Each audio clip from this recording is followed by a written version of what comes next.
one's gonna care because I feel like people care because of the controversy. Yeah. And why did everyone hate Justin? I want to have him on, be like, why does everyone hate you? That's so weird. Although a straight boy that I do like, Troye Sivan is going straight.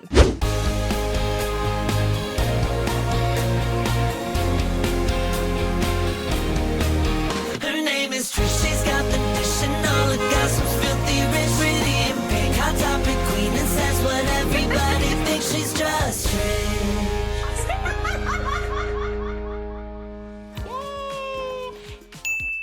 Happy Halloween, Trisha Ween. Trisha Oscar Moses Ween. It is Halloween. It's October, so it's Halloween, basically. So it's Halloween. We love you. Welcome to the Just Trish podcast. We love you. Today we are, this is not the full Wicked, well, first of all, I'm giving full Wicked, but it wasn't our full Wicked costume. We have a full Wicked plan. We have a full Wicked experience, trust. But I love that you showed up. I did not know, because this was kind of like a casual Wicked to me. I was like, I'm wearing the popular, it's not the full fantasy yet, but you came full fantasy. Well, you're a mix. You're like, yeah. The nose, actually. I saw the nose. You didn't have the nose on earlier. I was like, okay, this is giving alphabet, but yeah, the nose is just giving witch. But I like. It's giving Party City Witch. I almost went green, but I was like, listen, we got a month to go. Yeah. You're obviously going to go hard on the Wicked. We got to, like, pace ourselves here. We can't go, like, full blown right away. Got to, like, slowly dip. I like it. I respect it. I wonder why they give witches big noses. Honestly. Like, ugly noses, too. It's not even big. I love a big nose. Yeah. But why did they make it ugly? Yeah. I think it's more like a wart. Yeah. I don't know. Did it come from, like, Disney with, like, the evil witch and, what was it, Sleeping Beauty? Was that or Snow White? Whatever one. Oh, right, yeah. I guess they gave her, like, this ugly nose. That is kind of weird, actually. Because, like, the original one, the witch in, like, Wizard of Oz wasn't, like, disgusting. She was, like, cute. So, yeah, I guess it was Disney that made it. Yeah, but I feel like witches have since reclaimed, like, the glamour, the beauty. We have, like, American Horror Story, obviously Wicked, Agatha All Along. Charmed. Scarlet Witch. Yes, they're beautiful witches. Linda. Yeah. Yeah, I just think you look great, though. I love that you went with, Witch. It's not ugly. It's like, non-aesthetic. I like it. It looks good. I like it so much.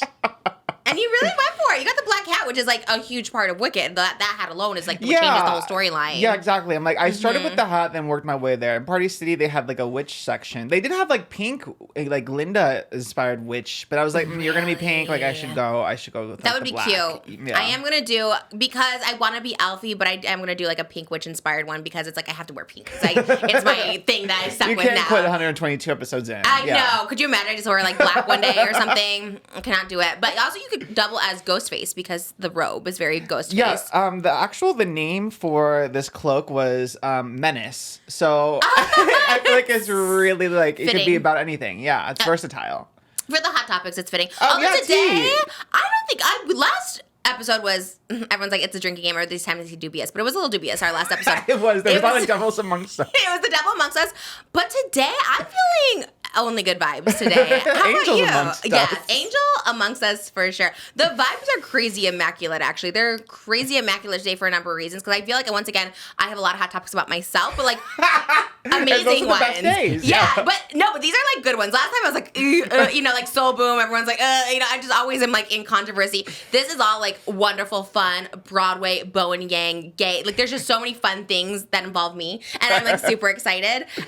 Plus, Moses even put on a Fiero top. The pants, he's like, no, you're not gonna see my pants. The top, this was like one of those like luxury cosplay ones I like tried, like the one you got your Deadpool from. So this was like a little bit more of an elevated. Again, this is not the full cosplay, you guys. And before you come for me, this is Fiero in Act 2. I know I'm Glinda in Act 1, but you get the idea, okay? We were going somewhere, but this is not his final Fiero. His final Fiero is gonna be so sick. But this is like, we gave a little effort. On my part, because I got the costume. Yeah, because I was worried people are going to criticize me for not being correct in the scenes. Well, you should know a song, because I sent you a TikTok. Can you sing a little Fiero? I sent you that TikTok, and I'm like, practice this for when we do our Fiero and Alphaba.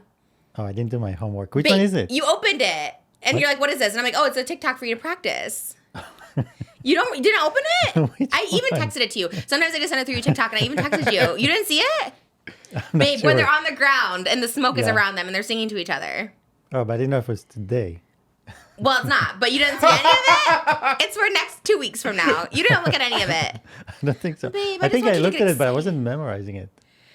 Do you know what they were doing? The motions, the anything? I haven't seen the movie yet. was a clip I sent you from the Broadway from Act 2, which is not even coming out in this movie. No, nothing? No. Babe, you break my heart. I was did so now. excited for it to sing a duet with Moses, and I was like, oh my God, it finally... But you have 2 weeks to do it. Well, you better list, because it's Yeah, not an because easy today song. was supposed to be a casual day, t-shirts and all. I just thought you would be practicing by now. It's 2 weeks away, and No, then you would be I practicing. say Moses No, put it it's like the day again- before, I feel like. No, but also no Yeah. context. She sends me a No, video. but you asked. You literally No, asked me. I assume it's like either about the looks or about the, I don't know. But you asked me, like, what'd you tell me? I'm like, that's for us to practice for our look. That's why I said for us to practice. Did you give him a timeline, though?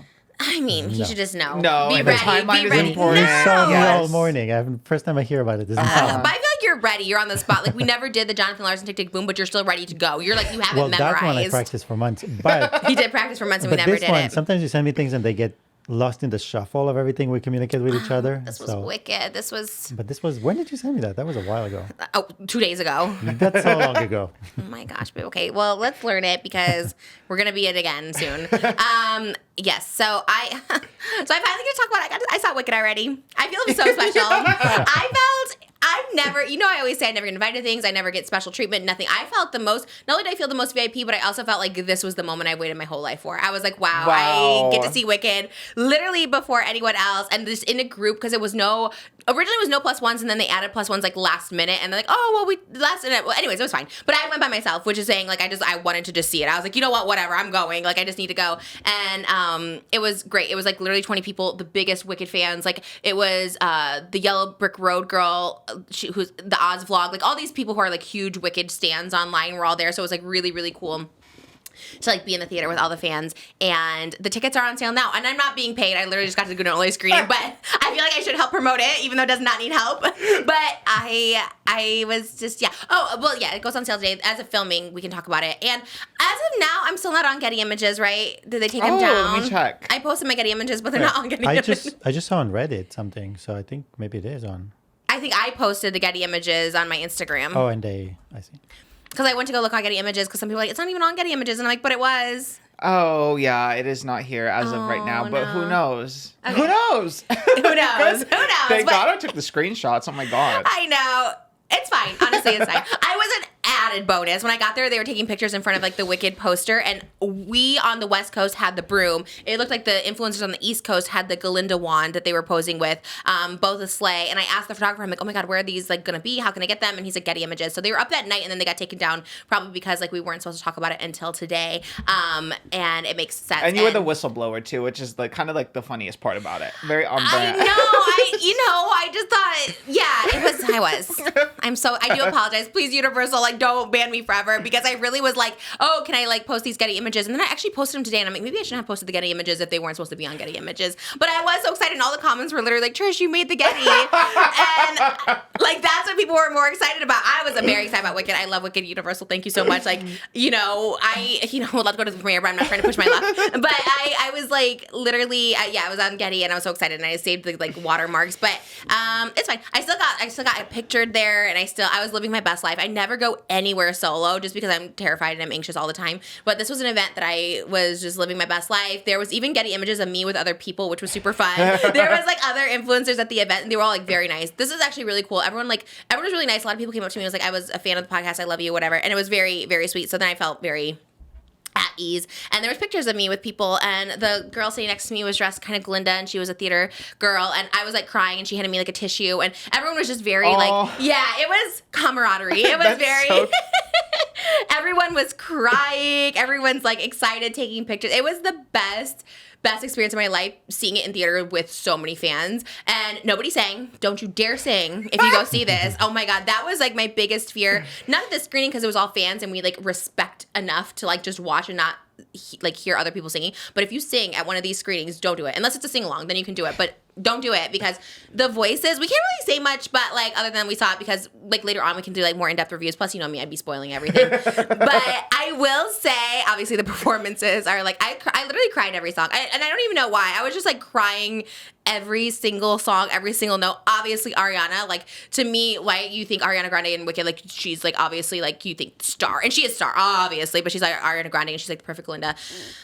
Popular was so good. Like it obviously was like her role for sure. But like everyone else in the cast, like amazing, like actually amazing. And I'm gonna say my favorite for last, but like Ariana as like Linda in my heart, I was like, oh my god, yes. And I think everyone kind of like gagged like from the minute she gets on screen. It's like so funny, so hysterical. And then. I know we're not talking about Jonathan Bailey, but that rules out. Until Wicked comes out, we can say Jonathan Bailey as much as we want because he is the it boy of this film. He's going to be the it boy forever. Dancing Through Life is, I'm like sweating thinking about it. I was so giddy. I was laughing out loud. I was giggling. I was crying. It was everything about it. Everyone was like literally out loud is like, woo! Like everyone's just, it was just so exciting. It was like watching him live. It was, I don't want to say the best, but it was like one of my favorite scenes in the whole movie was him. Ethan Slater slays as Bach, as I knew. That's why I've been Ethan Slater from day. I knew he was gonna slay as Bach. So good. Bronwyn James as Shen Chen and Bowen Yang. They were like Ariana, Glinda's two friends. So funny, like literally so funny. I literally thought of us. I was like, me and Oscar could have played these roles. Probably not as well, but they were so funny. But if they ever did like a play version, like a community theater version, we could be those roles. We would slay those roles. And I do feel if Ariana ever wants to do press and she comes here, like, love you, girl. Like, always loved you. I think we should dress up as those characters. And I guess she had a pink on in one outfit, but I do think we should dress up as those characters because we kind of look identical to them in my head. I don't know. I loved it. So good, so funny. And then Jeff Goldblum, the wild card casting. Everyone's like, no, what? Like, he's not really theater kid. Like, you know what I mean? So good. Like, mind-blowingly good. Like, I was so mesmerized by him. Like, he was so funny and so good and so talented. And Michelle Yeoh as Madame Morrible. Oh, my gosh. Honestly, I don't love the character in the stage production. Like, I just don't. Like, I don't think she, like, gives. Not the actresses, just, like, the character itself. Like, I mean, it's like, okay, she's cute. She's part of it, whatever.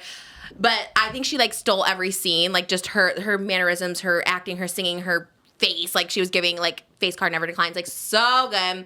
And then, of course, Cynthia Erivo, without a doubt, will win the Oscar. Without a doubt. I don't even have to see anything else. Like, she'll win the Oscar. Like, I wasn't so familiar. Like, I knew, like, who she was. I knew she was big in Broadway. I knew her voice. And I knew she was, like, one away from an EGOT from recent interviews. But I, like, wasn't so familiar with her. Obsessed. Probably the best performance I've seen in any movie, any musical ever in my life. And it was like, she will win the Oscar. Like, every song she sang, she has a couple solo songs. Every song she sang from the first note to the last note, like, people in tears, like, crying. Like, it was actually the craziest thing. And they haven't even shown all of it, but you know how, like, in Little Mermaid, they changed the riff at the end of Part of Your World, where it was like, wish I could be, you know what she did, yeah. You know? She did so many different riffs, and, like, I don't want to, like, spoil it, but oh my god, when you hear these songs the way they did them for the movie, some of them are, like, so classic to the stage production, but then some of them they did change in like tiny ways, just like those little subtle ways, and everyone was just like, oh, what? Like, it was like the most. It was wild. It was insane. It was so good. Without a doubt. Without a doubt, she will win an Oscar. Without a doubt. I don't even have to see anyone else. And I'm so sorry to everyone else because I know everyone else. Amelia Perez, I know we're rooting for them too. This year it has to be an honor to be nominated next to her. Honestly, that's how it's got to be because it's just so, I don't know. I've never seen a performance this good where I've actually just, like, cried, laughed, and, like, truly, and I'm not just saying that because, like, we saw early screening for Beetlejuice, and it was great. And I love Beetlejuice. Beetlejuice made everything. This is a whole other level. This is, like, better than Elvis, Barbie. This is better than, like, everything. It's other level. And I think even if you don't love musicals, you're going to, like, love this. The story, the way it looks, everything is epic. And I never wanted to be in a movie so bad. I'm so jealous that I could have been in this movie. I'm so, so sad. Because there was definitely roles I could have played. They had diversity all around, obviously, but they had also a lot of, like, body inclusivity and stuff like that. And I was like, oh, I could play that part. You know what I mean? Like, when I see, like, a bigger actress on screen, there was all, like, bit parts for them, too. I was like, oh, I could have been her. So it was very cool to see. Marissa Bode as Nessa Rose was phenomenal as well. Everyone was, like, so good. Like, even the people you're not familiar with are just, like, breakout stars. Like, it's actually insane. And you think it would be hard to be next to, like, Ariana Grande, who's, like, superstar, right? Everyone knows and loves to, like, be next to her, but it was ensemble in the sense, like, everyone was, like, a superstar. Every time they sang, every note, every time someone had a line, like, they were the star of the moment. But I really do think Cynthia Erivo, obviously Elphaba is, like, the main character, but still breakout. And it was, oh my god, I can't believe I got to see it 2 months early. I was crying, I was bawling. It was the best experience of my life. And we got these cute little popcorn buckets, and I took it as a little souvenir, and they're really cute. And I love all the merchandise, all the marketing for this. I'm gonna go to Target dressed like this after to go see all the new Wicked stand-up stuff. But it was great. It was wonderful. Go see Wicked in theaters November 22nd, and tickets on sale now. Sounds like I'm sponsored, but I'm not. And the soundtrack available on November 20. Wait, what? No, wait, really? Ariana posted today when the Wicked soundtrack is coming out. Oh my God, is it coming out before the movie or Let me at the same see. time? That's great. I know everyone's been posting stuff. Dancing Through Life had a clip today. Everyone's been posting everything. The little whisper hand. Oh my gosh, it was... Oh, I cannot wait. I can't wait for the cast recording. That's going to be November 22nd is the soundtrack. Best music, best singing, best vocals, best everything. That was like... It's amazing. Oh my God, it's the most amazing thing. So, yeah, not sponsored, but hashtag Universal invited. I don't think I need to use the hashtags, but I love them so much. And I was excited to go to the early screening. And Getty Emerald or not, I was there. And I have the pics to prove it. And yeah, thank you, Universal. And it's so crazy. Like, Wicked is my favorite thing in the whole world. That's why I've been posting all those photos from like the past 12 years of my life. Like, I love Wicked. And I was like, that was crazy. That's the one. I was very excited. Beetlejuice could never. Just kidding. They both invited me. They were both great. So thank you and yay. I had good vibes today. And my hairdresser this morning, Tony, came in. He's just like, I love you. You're an icon. And I was like, oh, thank you. He gave me like a hug from behind. And I was like, thank you. And my sister, I kid you not, literally texted me at 8 o'clock this morning and was just like, I love you. I hope you have a great day. Never text me. Yeah, I was like, something is in the air today, so I need to go get my lotto ticket because I haven't bought it today. But something positive vibes. Last night we went to bed on positive vibes. We saw the cast of Jersey Boys. Did you see this one? Jersey Boys. I certainly didn't. Oh my gosh.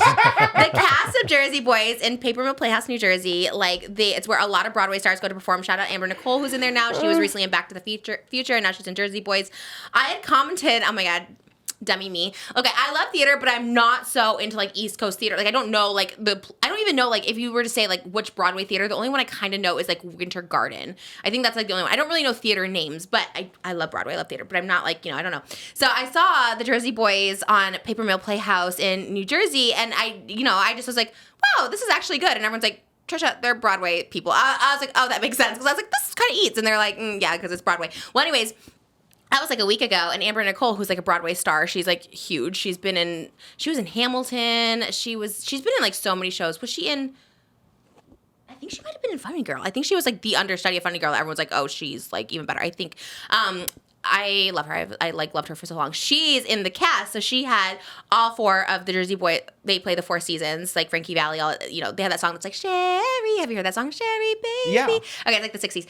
So, anyways, it's about them. There's the Jersey Boys movie, which I did not think the Jersey Boys movie slayed. Love Jersey Boys, the stage production, and so I was like, oh my gosh. So, anyways, she had them singing, and I was super excited. The first time I heard it, people were tagging me, and it was basically oh, the caption was Trisha, come to our show. I was like, oh my God, that's so cool. Yes, but then when I reheard it, they were singing my name in the tune of Sherry. So they were or was it that one? It's Yeah. Oh yeah, they're Trisha.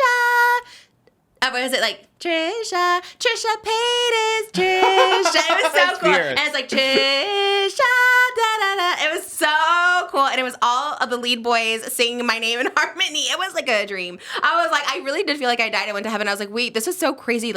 Broadway stars, obviously Amber Nicole posted it, but then all the 4 boys from Jersey Boys, were singing my name.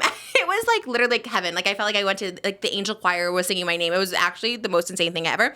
And then they were come to the show. And then I think one of them at the very end was just big fan or something. And I was like, oh, it's so cute. how are I know this is what I never will understand. And I know it's not even me being humble, whatever, because some people are Trisha, I don't think you know how iconic you are. And I'm okay, maybe iconic or whatever. But I do not understand how people that are so talented could be a fan of a mess. You know what I mean? They're doing it for real and I'm playing pretend. And it's that's so crazy to me. I don't understand it at all. And I'm it was the best. It was the best TikTok I've ever seen in my entire life. And I'm really contemplating on flying to New Jersey for even an overnight, going on a red eye and coming back the next night, just really quickly, because to pack up the whole kids might be a lot to go there. But they're playing now through November 2nd at the Paper Mill Playhouse, not sponsored. They just sang my name and I was so excited. Actually, I should react to it. I'll react to it as Glinda today. I reposted it on TikTok, so go see it. But they're actually phenomenal. I remember I saw my For You page. I'm like, wow, this is actually amazing. And they're like, yeah, because they're Broadway singers. And I was like, that makes sense. So that was really cool. And I guess to go right to a hot topic, Bowen Yang is a good transition. Did you see this? I did see this. Okay. I'm so excited. In a list of 400 of the most iconic people, is it called Las Culturistas? Is the name of? Yeah, Las Culturistas. Las Culturistas? Yes. Spanish? Las Culturistas? Okay, love it. Bowen and Matt Rogers, his co-host. Yes. Love them. We've talked about them before. Love them. Love Bowen Yang. And Bowen Yang, truly, and again, not just because he called me iconic in this podcast, but truly was so amazing. Like, all his little lines.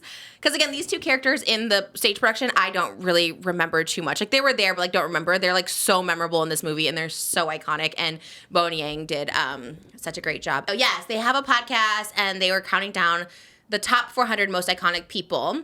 Did they finish the list, or they kind of started from like the end to the beginning? I only saw the clips of they named you one of the most iconic and Harry Daniels one of the most iconic people.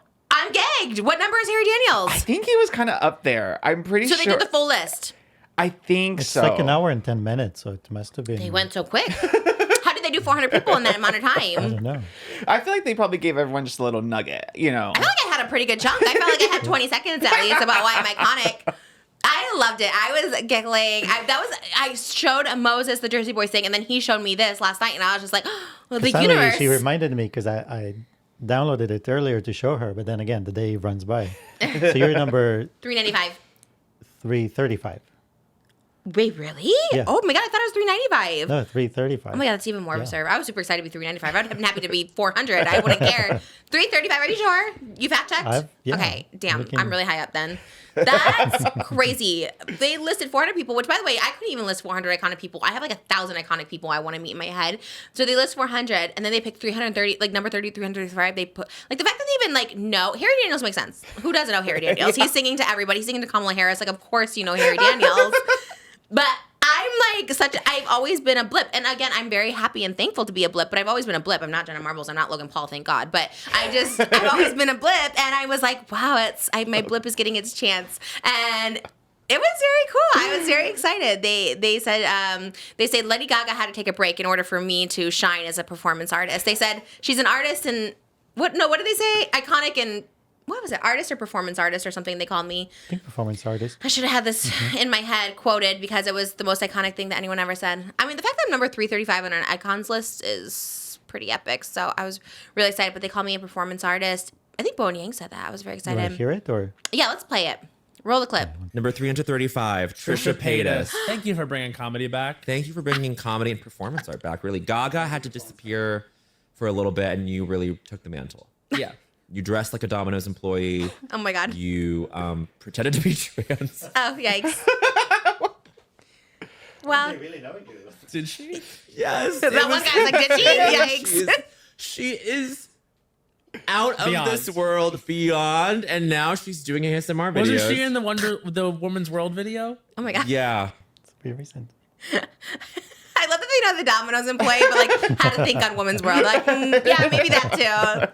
I love how they're like, and now she's doing ASMR. I love it. But that's the thing. You have so many things. If somebody wanted to choose, like, But I love that the things that they know me for is being iconic. I'm glad we can all laugh at some of my cancellations. I haven't since explained me not pretending to be trans, thinking I was misconstruing, but glad that we can laugh at that, you know? And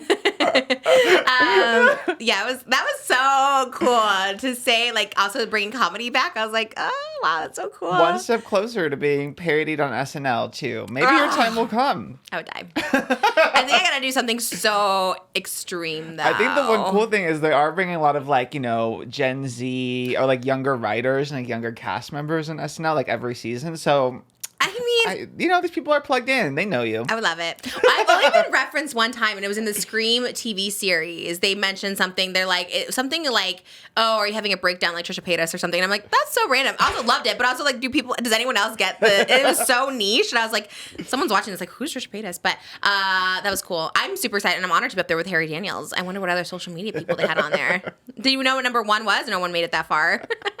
We stopped at Harry Daniels and me. We only care about you. I would love to know who the number one most iconic is. But yeah, I can see so many skits on SNL being around social media, mukbangs, all that. I don't know if that's You know. maybe. I can see them in my head. Well, hopefully that comes to life. I mean, just to hear his voice talking about you. It was so surreal because when I came home, I even said, I was like, God, Bowen Yang was so good in that. And we've always liked him on here, but like The Wicked, I was like, that's like the craziest thing to hear. It was very surreal. So thank you, Matt Rogers and Bowen Yang. Oh, number 366 was Mudang. So yeah, you really were in good company. Yeah, and they parodied Mudang, so I love that.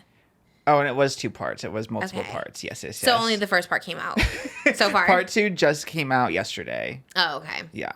Man, I'm dying Oh to my God, know. there is. Yeah, more, and part 3 is today. So there's multiple. It's a big Okay. series. Yeah, this I makes was- more sense. That Yeah. makes sense. Because I was like, how do they get through all 400 people? And give everyone a little tidbit. That was also the biggest. I had 3 huge honors. Going to see Wicked early. Bowen Yang and Matt Rogers talking about me on their podcast, calling me iconic, and Jersey Boys. Jersey Boys. Yeah. I'm still in shock. That's like what it really just felt like angels welcoming me to Broadway heaven. It was crazy. I'm in shock. There's nothing I love more than a man who can sing. Dropping. Yeah.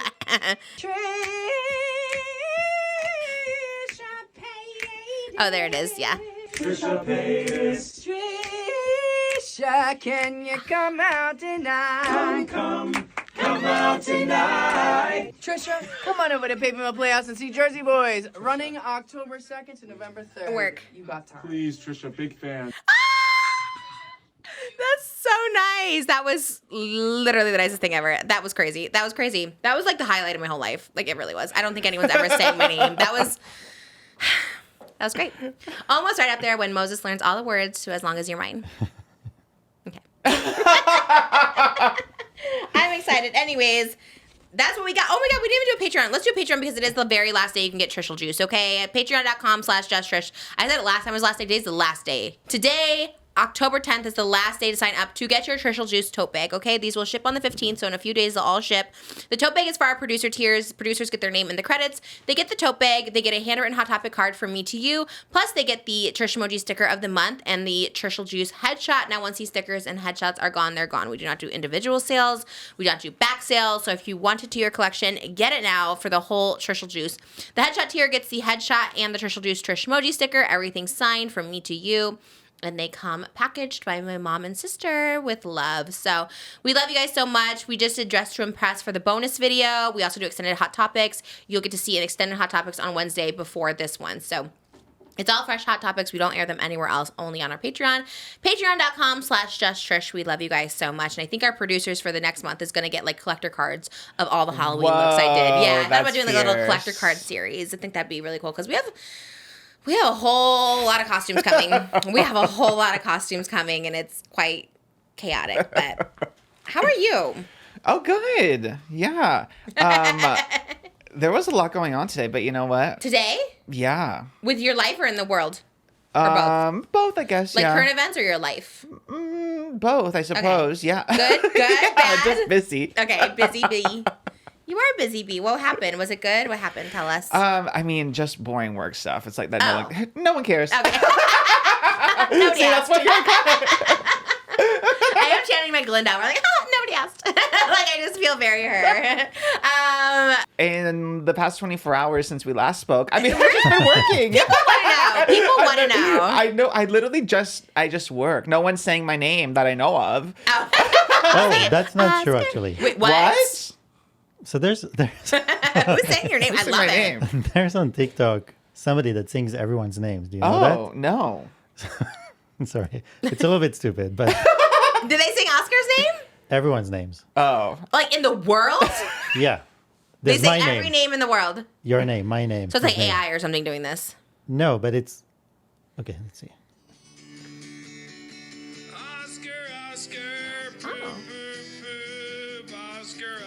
Oh, they sing our names and poop. Oh, wow. But is it like just every Oscar in the world, or is it Oscar just Trish? Right. There's Trisha. But I don't understand. I would say, like, if you have your name, go on TikTok and somebody's singing your name with poop. Moses poop. But from this podcast, I'm so Or just confused. the world. In the world, any person in the world. So he doesn't listen. Like okay. It's like So- somebody on TikTok said that, and I was like, let me check. That doesn't make sense. So I put Like, let me Trisha Poop. Yes, there's a song. Moses Poop. There's a song. Oscar. They have every name. So, Look yeah. up Abdullah. It's one of our Patreons. We have 2 Patreons named Abdullah A, Abdullah D, and I love the name. And they've been our Patreon since like day one. Literally, yeah. love the Abdullahs. 2 different Abdullahs. Is that on there? Because it's just such a unique name. I love it. It's beautiful. I'm just saying it's very unique. Made a sound for literally everyone's name. It must be AI. That is wild. You can't make it for everyone's name because there has to be someone's like just a crazy name that's not out Well, there. so far I found all of them. But yeah, if you feel like nobody's singing for you, go on TikTok, look for a name with poop. Somebody's singing And that's your name. gross. So I hate that. Why is everything poop? Why does everyone have to talk about poop? Everything has to be poop. I don't like it. Blech. But okay. Wait, let's go. Okay, you like the Oscar. That's not as iconic as the Jersey Boys, though. I I was mean, like, yeah, I not was even thinking a comparison. maybe but like Tate McRae was singing my name Wow, or that'd something. be- You know, like I was that would be thinking- so sick too. That'd be kind of everything. Actually, that's a good transition into one of my favorite hot topics, which is not really a hot topic, but you know what I'm going to go into. Or you're just laughing because I love to I'm sing. just laughing because this was funny too. Okay. I thought you were laughing I because you got knew. derailed You don't- Oscar into this. Yeah, that was why. I know. Sorry, now I'm derailing. I'm taking over again. I'm hijacking the hot Don't do topics. The singing. Okay. I think it's the same reporter that asked Blake Lively the question about her clothes. Did you see this? Yes, Oh, yeah. this was. I was gonna transition to this too. Oh my God, okay, Our 'cause brains. It's not really like a hot topic because it was during the Les Mis press junkets, but I guess it's But it went- resurfacing. this lady, it's the same reporter from the Blake Lively one, but she's like reposting these clips, and it just went viral. The Anne Hathaway one. She was literally interviewing Yes. Anne Hathaway at the Les Miserables junket. Yeah. And I think it went viral this past week, and it's a little off-putting, I guess, but she sits down, she asks Anne Hathaway, can we sing the question? Like, I'm gonna sing to you and you can sing it back. She's like, Anne goes, no, I'm not gonna do that, but you're more than welcome to sing. So I was going to ask you to do the first question in singing. Can I sing it to you and you can sing back the answer? Well, I won't be doing that, but you're more than welcome to sing. Kirsty Fla. Do you feel that love was more passionate back then? Or people would sacrifice more for love than we do today? No. No? No. Do you remember your first crush? No. You don't? Okay. Thank you very much. Thank you very much. Thank you. It was nice meeting you. But she said it right. I think tone is very thin because it's one thing to be like, I'm not gonna do that, but you can. Like that's like a tone. The way she was doing it is like no eye contact. But I'm not doing that, but you can. Like it was very that like not making eye contact because a lot of people were on Anne Hathaway's side. Surprisingly, a lot of people were like, no, you could say I'm on no. Anne Hathaway's side. I think you can say no without like, but you can also make eye contact because the person's like, oh, can I sing a question to you? And be like, like there was one girl because she showed that after all the other cast reacting, and there was another actress like, I don't think so. I think I'm like too nervous. Like there's like ways to like make it like, look, is she wrong for saying no? Like say no, obviously, but like I just think the way compared to everybody else, because you're like a star, you're media trained, you do this, you're personable, you know the camera's on. Like don't you want to be like you know who did it so perfectly denied it was Austin Butler. He was on like the Elvis red carpet. Oh my god, yeah, to Entertainment Tonight. Oh, was it to Entertainment Tonight? Yes. Did he ask him to sing? Yeah, you thought, no, you can sing though, right? Oh, I was thinking of someone else. I was thinking of there's this like TikToker who does impersonations of people. Oh, Denny Right, did that one too. too. He's like, hey, boss. Like, he was doing, like, the voice. He's like, let's sing together. And then he's like, and Austin's like, oh, I'm not going to do that, but you go, man. But it was very cute. What did he do to Denny? I didn't know. I think it was a similar thing, yeah.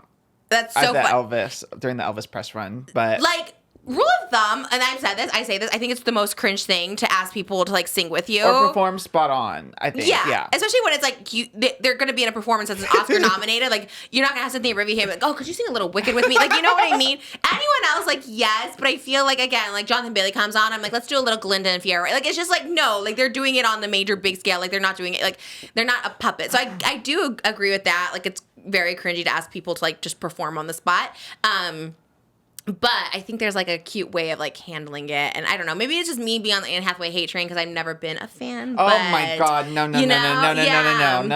You love her. She's the original Rachel Zegler. There was the Anne Hathaway like hate campaign around this time, and it was so fierce. And I always loved that girl, and I still stand by her to this day. So yeah. I have her back 100%. And this reporter. I was trying to show the plot. Like, obviously, she's not really doing interviews anymore, so now she's just going back through the archive of, like, cringy interview moments and, like, trying to resurface them and make them something. Anne Hathaway was, like, obviously, yeah, she could have been, like, more bubbly or whatever, but this is in the middle of her hate campaign was Les Miserables. She had to, like, starve herself to play that role. Like, literally, I think she said she was only eating 3 oatmeal, like, pancakes a day. That's so that's she's wild. like starving. She's playing this really traumatic character. Yeah. She's going through it. Junkets, you get asked the same question over and over and over again, and you really have to like act and pretend to be in it, which yes, they're getting paid to do it, but you're not like entitled as a journalist to like, you know, have an amazing interview. You kind of have to also like be sweet and bubbly, and you get that back, you know, and you have to like read the room. And then she also put together in this like little TikTok, the reporter added like 2 other clips of like her asking a question like, do you remember your first crush? And Hathaway goes, no. And like obviously she could have given more, but it wasn't like totally unprofessional. And I think especially the way it was edited together, it's like, okay, well, what else did you ask? Like, what was the rest of the interview like? Why are you only putting these like 3 small like short pointed moments? For sure. Probably taken like, probably got the worst moments of it. Yeah. And then the worst part though is like on like YouTube or like on TikTok in the comments, she's liking all the comments where people are like hating on Anne Hathaway, which like is which shows the what she was trying to get out of it, in my opinion. But no, I totally agree with that. I think it was like I would have been maybe like, okay, yeah, especially because like it also happened with Blake Lively, like maybe the problem's you, but Anne Hathaway, I think when I just saw the other people react, and there was like probably like Hugh Jackman and stuff, like a lot of Amanda other people, Seyfried even saying people got into the it. The 2 biggest stars actually saying, while the other people who I didn't really know as well were kind of like, oh, I'm more shy, but they seemed fine with it. But like the fact that Hugh Jackman like gave a whole performance and Amanda Seyfried too, and then answered the question on top of that, like I don't know, I just feel like but Hugh, isn't he theater? Like he's very but babe, much it's Les Mis. But I'm saying, is Anne Hathaway, like, is she a theater person? Does she sing as much, or has that kind of flexibility? Do you know, Les Mis is like the biggest, it's the hardest musical to sing. Joshua Robert Colley, who was in here as a kid, like it's the hardest musical to sing. It's like so, like she played like the main character. She does the I dream a dream when dawn goes by. Like it's the hardest songs to sing. Like you have to be a performer. Like there's like not even a question. And to answer your question, was she in theater? I mean, I don't know that. I don't know if she's like in theater. Hugh Jackman, I don't know if she was. Hugh Jackman, obviously, a lot. I see a lot of difference between actors and singers. Like, actors will not sing. Singers will sing. Like, Donny Osmond, catch him in the middle of the day, sing now. And he'll sing. Like, it doesn't matter the time of day. Okay, I see where you're going. I seem like actors do not do that because I think they buff them up a lot in the movies that they'll never sound the same live. Okay. Tea. But another thing I thought was like not that. fair. It felt like the first clip she put was not like on the record. It was like the Before it preparation. started, It's like, okay, we're gonna do this, and she's like, no, and then so I feel like she didn't go no. She went no. I'm not doing that, but you can. Like that was it. right, There was a difference. It seems like that was all business. That was like not yet the interview. She was quick with it. Maybe she's just like, I'm on a time frame. Like, no, I'm not doing that, but you can. Yeah, I guess it wasn't the rudest. Like, I don't why know. post this now? Like, I don't know. Of course, no, for sure. The intent was to make her look bad. Obviously, like, and at least like the Blake Lively one, like Blake was like mean back to her, whereas like Anne just said like no. She kind of just shut it down and like shut herself down a little bit versus being like, no, but you suck as a singer. You probably shouldn't do that either. Like, you know what I mean? Like, congrats on your little bump. True, you know what I mean? Yeah, that's true. She was. I think she just probably wasn't feeling that girl. Yeah. Which seems to be a lot of people, I guess. I know. So maybe she is doing something beforehand that's off-putting. Because you do have to wonder, like, God, this is like the second person that doesn't like you. And she did post an update, Kirsty. She posted an update saying Anne Hathaway did reach out to apologize for that old clip from like like a decade ago, which at least is sweet on Anne's part. But I wouldn't apologize if I was think Anne. her PR team was like, look at what happened to Blake. Yeah, exactly. Just Let's stay out of it. Yeah. Interesting. Yeah, I honestly don't think she had to apologize either. And like timing is like such. Also, when someone tries to make you look bad, it's also like, I wouldn't apologize to the person. I'm like, okay, you did that to me. Like, you gotta come to me. Like, I don't know, something. I don't know. Not post it. You know, I've learned that. That's what I was thinking when I was like reflecting when we're talking about like my past. I'm like, sometimes I wish I just didn't have to like post every feeling and thought I had. Like every opinion doesn't need to be posted. Dumb as hell. Although no, Talk Dumb as hell. I was gonna say, yeah. I stand by Talk Dumb as hell.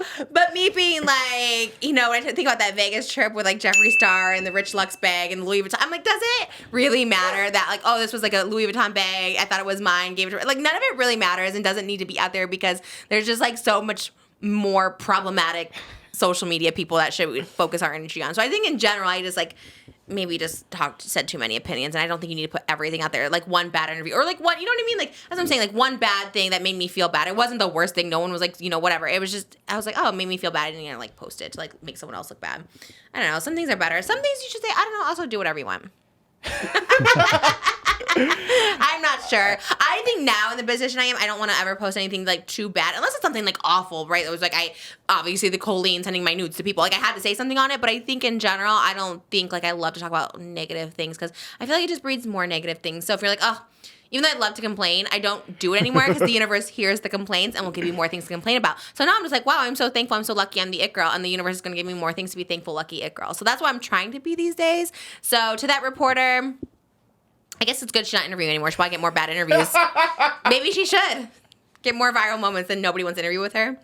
I know, that's what I'm saying. I'm like, I feel like now people kind of are like really seeing her thing. So I guess all she can do is just post like the old interviews that are like awkward moments. But like, I don't, again, kind of like the girl from formerly Page Six that we were talking about the other day with like she like was just covering like the negative Ariana stuff. I'm like, do you really want to make your whole brand like negative moments? Like it kind of ruins the appeal. Like whenever I was doing interviews and doing junkets, like it was fun to like sit down and meet people and like talk to them about like a project you love. Like if you were interviewing the cast of Wicked at the Wicked junket, it would be like, you know, positive vibes, sweet, it's exciting, you know? Yeah, exactly. Although I might ask them to all sing with me. I'm going to sing a question to you. What was it like to wear all pink? But you know, I know Ariana's going to sing right back and she's going to go, I'll tell you. Like she'll give me everything. I think John's. I'm gonna try it. I'm gonna try it when I go to the Harry premiere. Daniels. That's actually so tea. I don't know how he does it.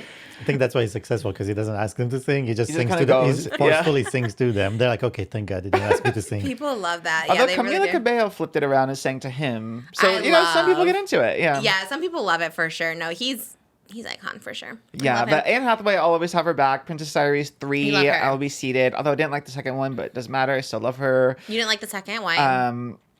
I really liked her in that like the like alternative pizza guy from the first. Did you watch it in the Princess Diaries? Never. Oh my god, it was my favorite movie growing up. I don't know if it. I still watch it and Like, it it aged holds well, up? but yeah.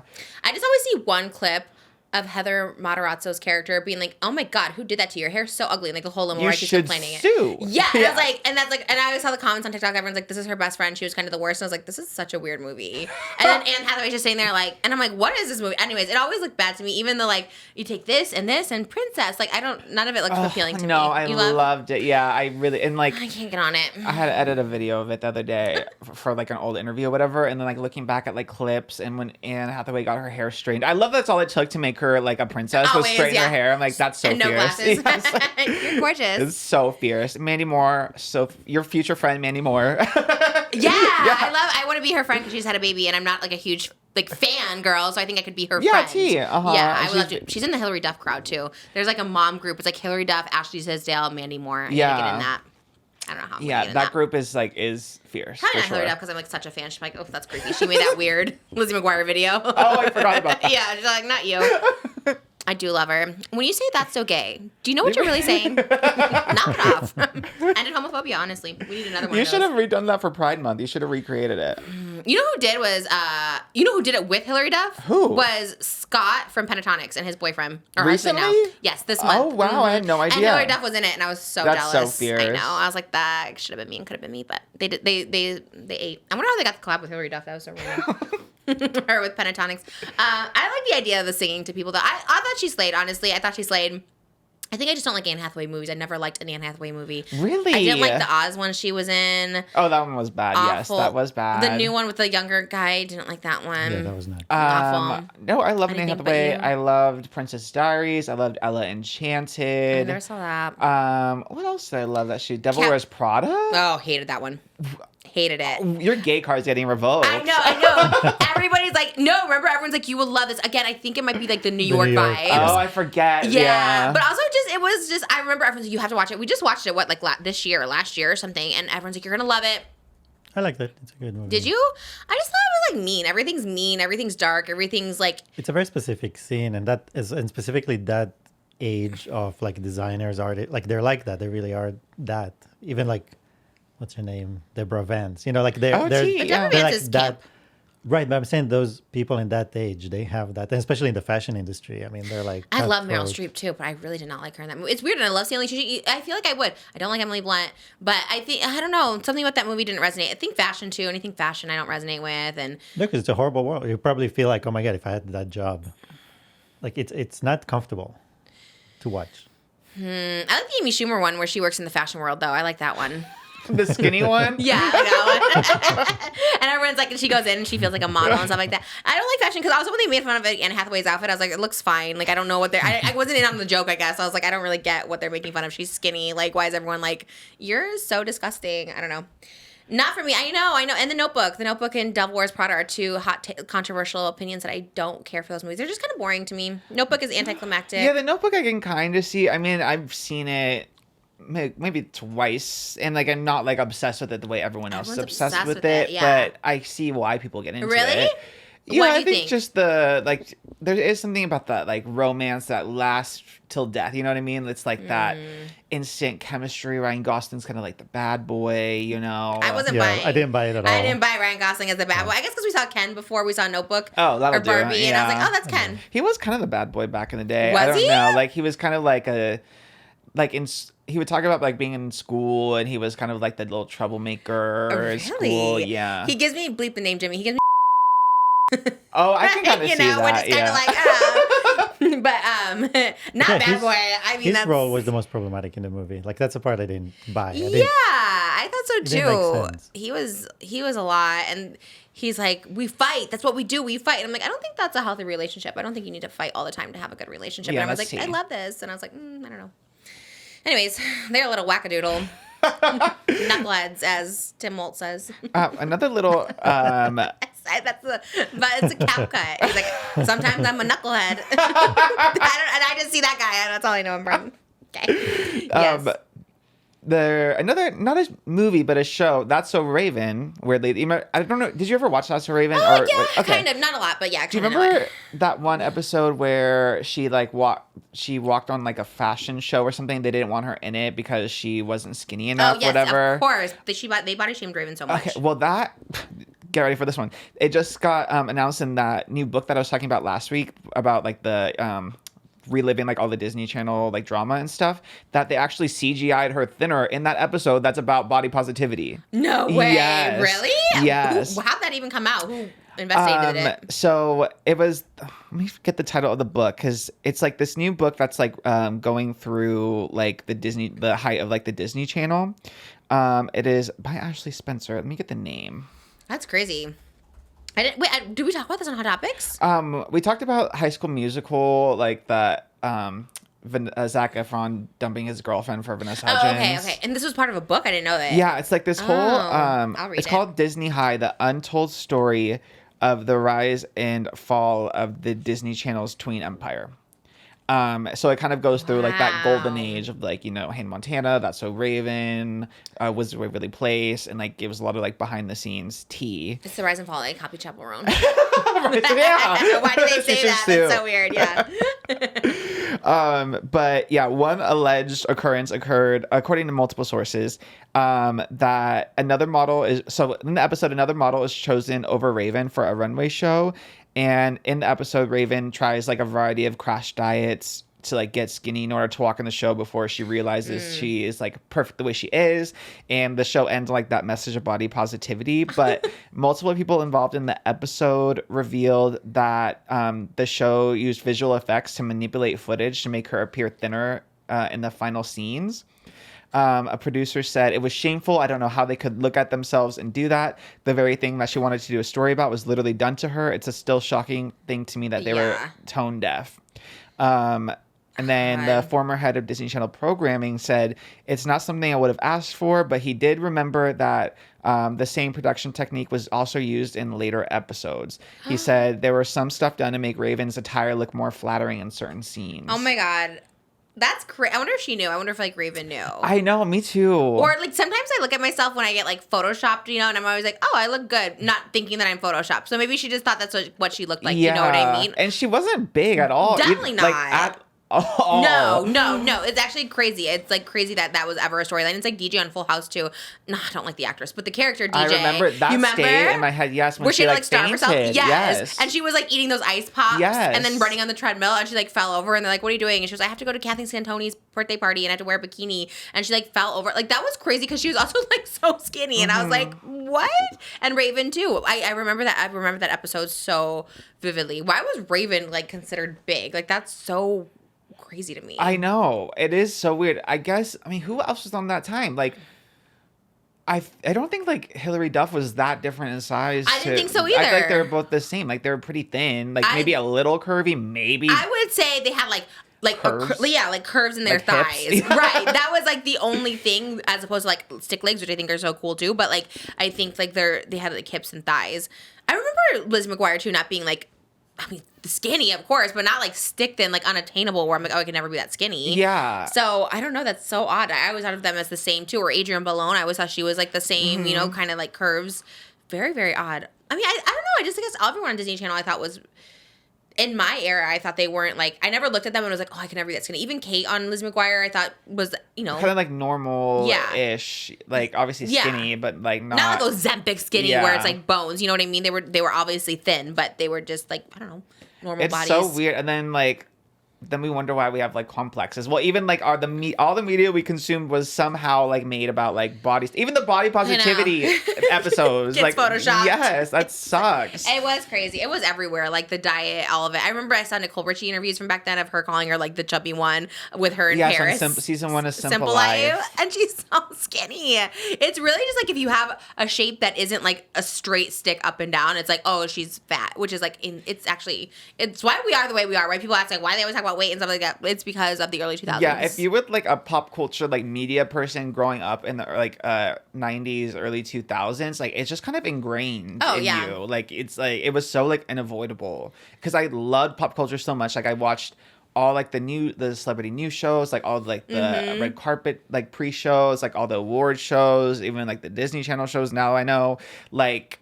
And all you saw was just skinny. Like, we need to be skinny. Skinny is great. You know what I mean? Yeah. Like, and if you weren't, you were considered like called fat. Yeah. Like Jessica Simpson in the fat jeans, which obviously. Still is In the Skin. That song like was playing in like Target or something the other day, and I was like, damn, I can't believe Jessica Simpson in like the early 2000s had to make a song about being like curvy when she was so skinny. Like so skinny. It's crazy. I really feel like Gen Z, like I want them to discover like what that was like, because it's so great now that like that doesn't really happen as often, you know. It's tricky now because the Ozempic wave, but you know what I mean? Like right. You don't really get shamed as much, at least, you know? Right. But now everybody wants to be even. This is the skinniest I've seen people. Like celebrity, like it's actually insane. Like everyone was skinny and wanting to be skinny before, but now it's like a whole other level of like shockingly skinny. And not to say it's like bad, it's just like shocking.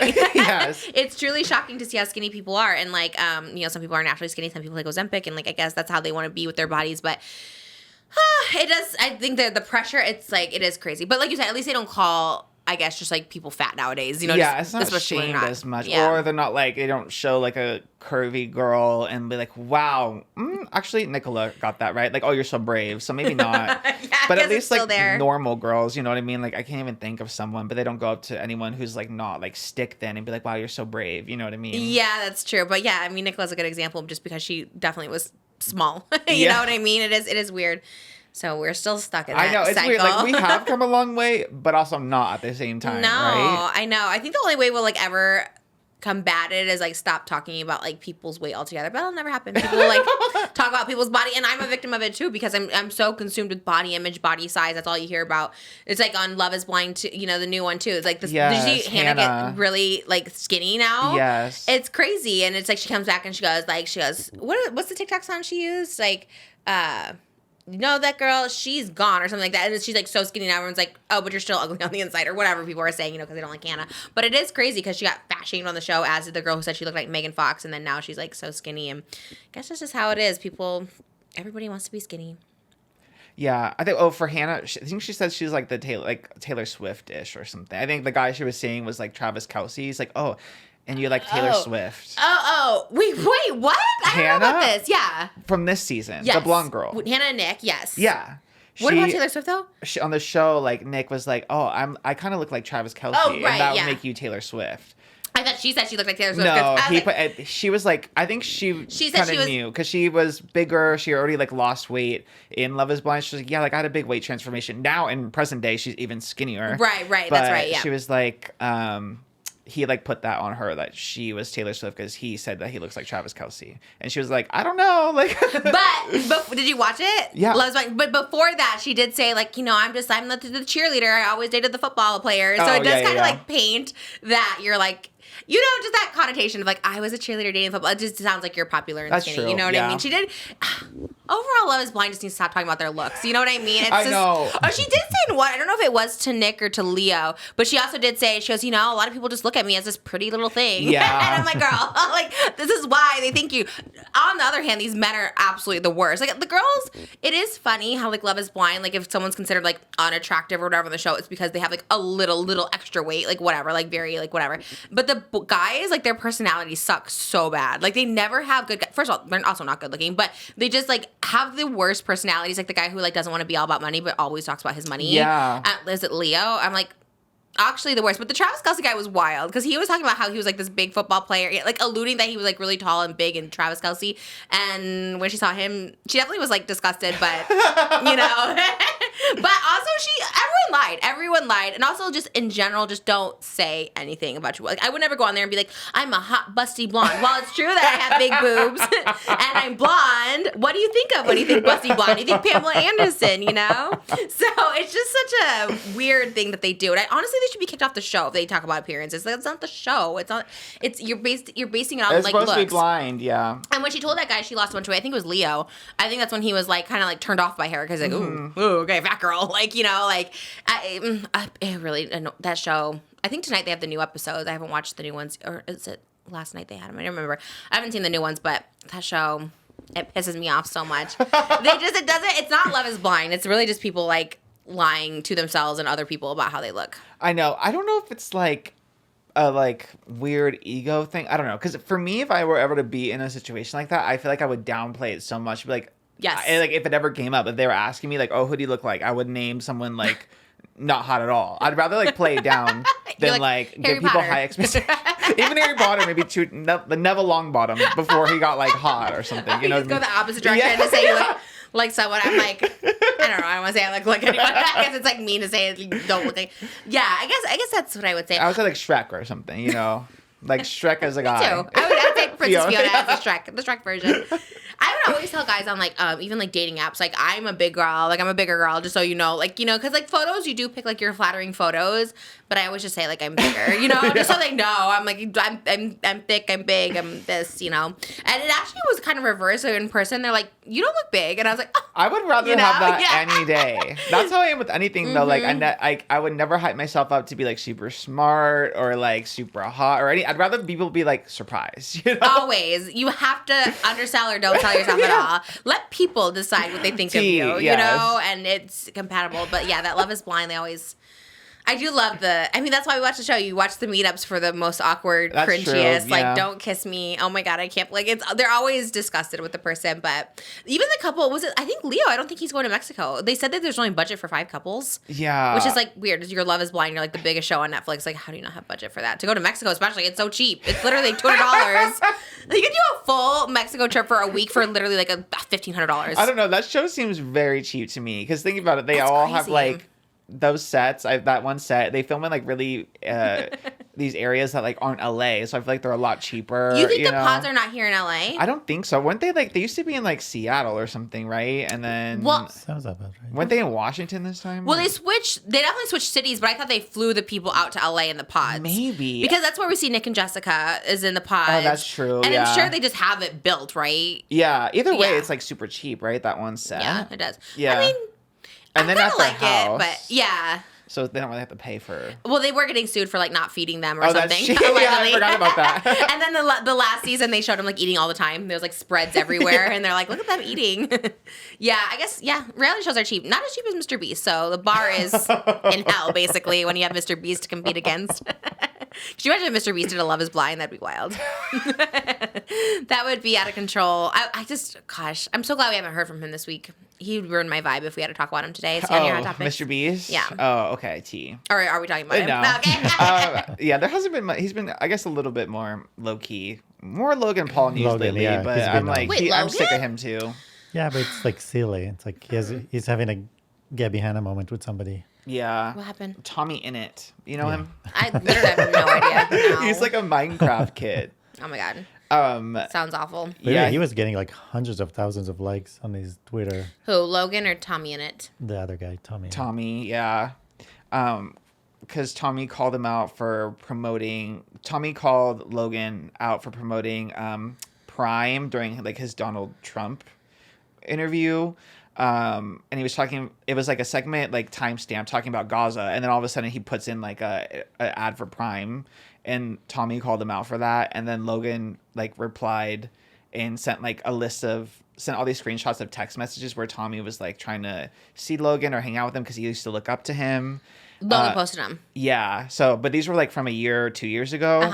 But all it really did was make people like, yeah, like he used to look up to you, but now he sees that you kind of suck. So why would you like expose that? Oh, he's having like, you wanted to be my friend, and now you're mad I'm not or something. Yeah.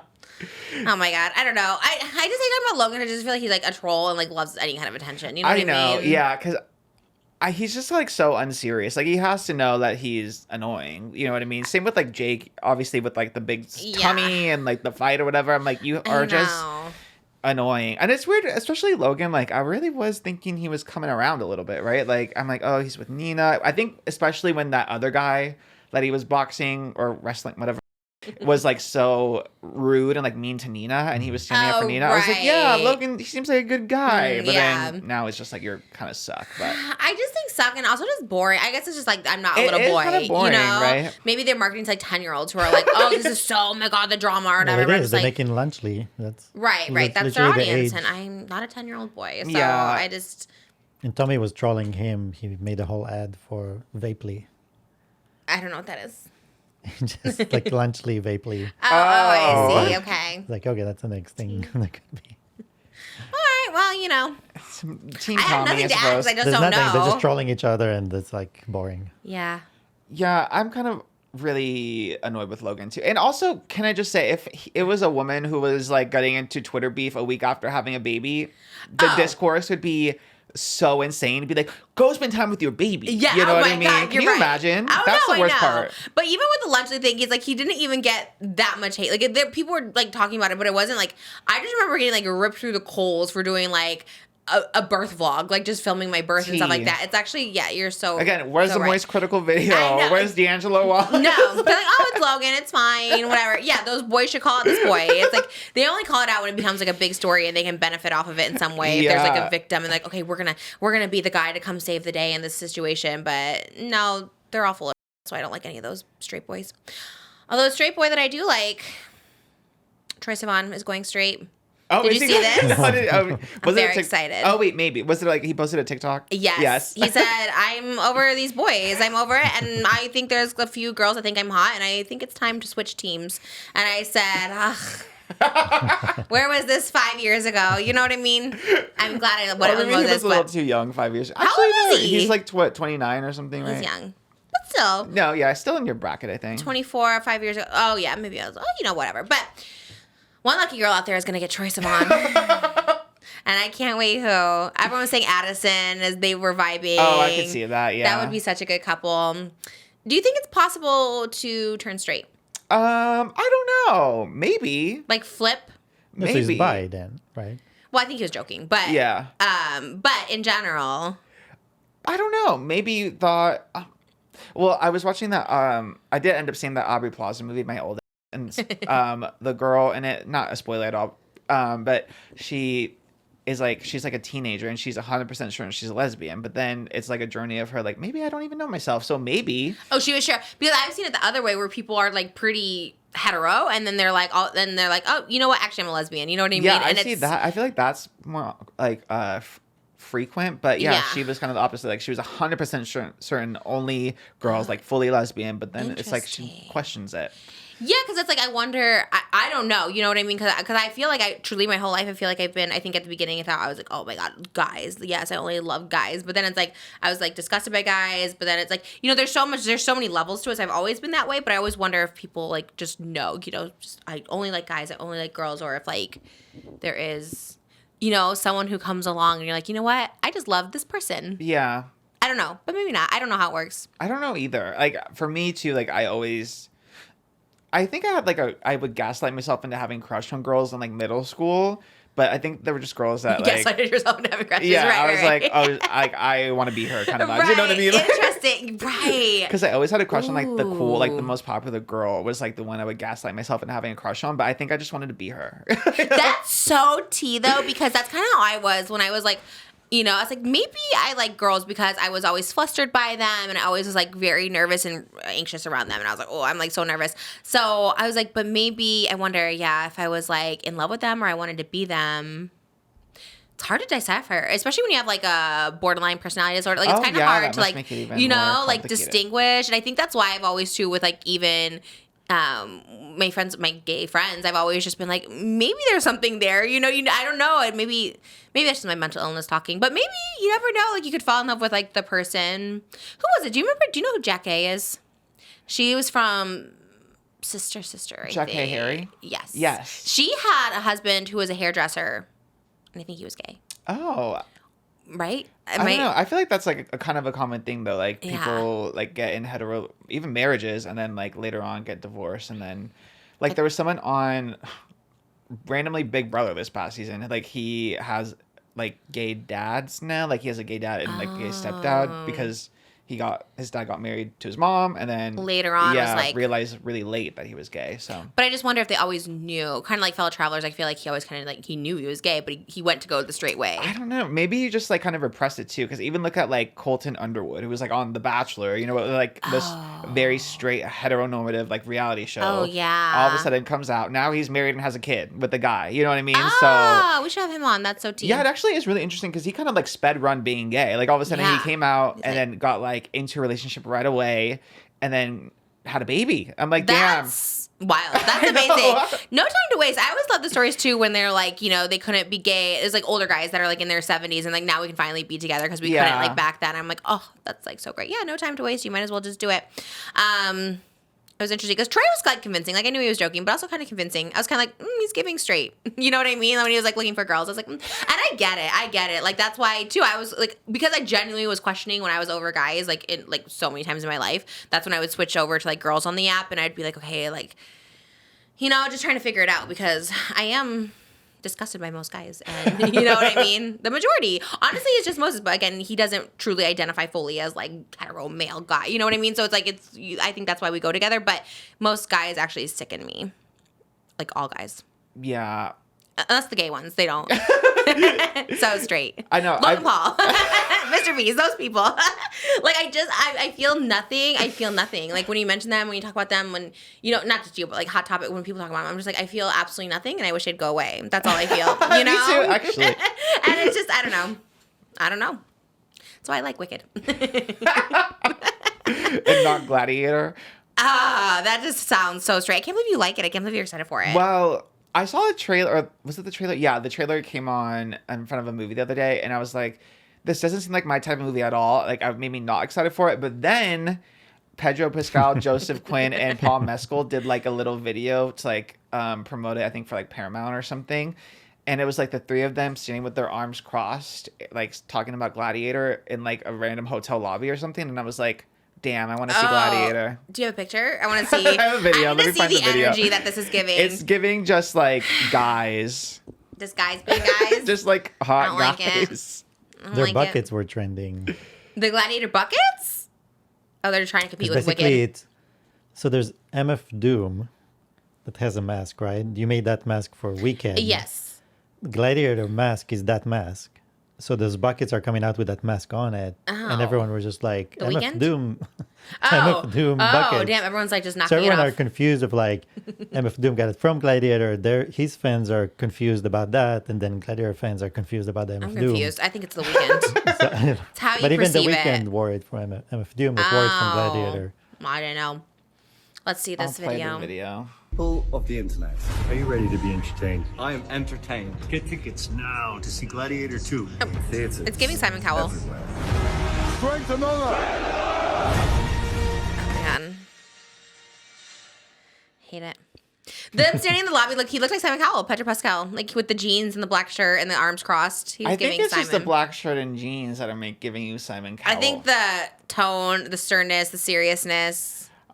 You love it? Okay. Well, I mean, again, this seems like a movie that I am not that, because I don't like bloody, like heavy gore stuff. Like, same. And that seems like that happens a lot in this movie. I would imagine. There's one scene in the trailer where like Paul Mescal's fighting like a rhino or something, and I was like, this really does not seem like a me type of movie at all. But no, the three of them are selling it to me. And why is he fighting a rhino? That's not good. He brought someone brought a rhino into the arena Coliseum to battle him. I was like, it's so weird. I don't know. And also, like, I think Variety is the one that said like Paul Mescal is probably going to get an Oscar nomination for this movie. But I'm like, is it really an Oscar movie? I don't know. It's not a me kind of movie, but I guess. No, I don't like it. No. Honestly, I'm like trying to think. Given the choice to have to watch like a Logan Paul Impulsive or watch Gladiator, I don't know what I would choose, honestly. Really? Yeah, I think I might go with Logan Paul. No. Just because that last clip they showed where the person's like, whatever they were doing, I was like, that's unnecessary. Unnecessarily violent. At least Logan's like not too violent. He's just goofy. Like a goofy and not a cute way. Just like, so it you're depends goofy. on the guest, if there's a guest you want to watch. Yeah, right, yeah. I don't know if there was a guest I want to watch an Impulsive. I was trying to think of like their last. I'm like, I don't if think it was like Logan, that other guy, and like Liam Payne again, I feel like I'd rather go see Gladiator. Really? It's not that the actors are off-putting to me. It's just the violence. Yeah, it is very, very violent for sure. I just feel like you get people in real life being like, I'm a gladiator, you know, and they like chop someone's head off, and then it becomes like a copycat thing, and then you're like, oh my god, why did we have to make this movie? That's the only thing I think of. But well, maybe I don't know. There's like there were gladiators in history, and no one's just like going around. People, like, you know, someone's gonna take it to the extreme, and like I don't know how they do what they do in Gladiator.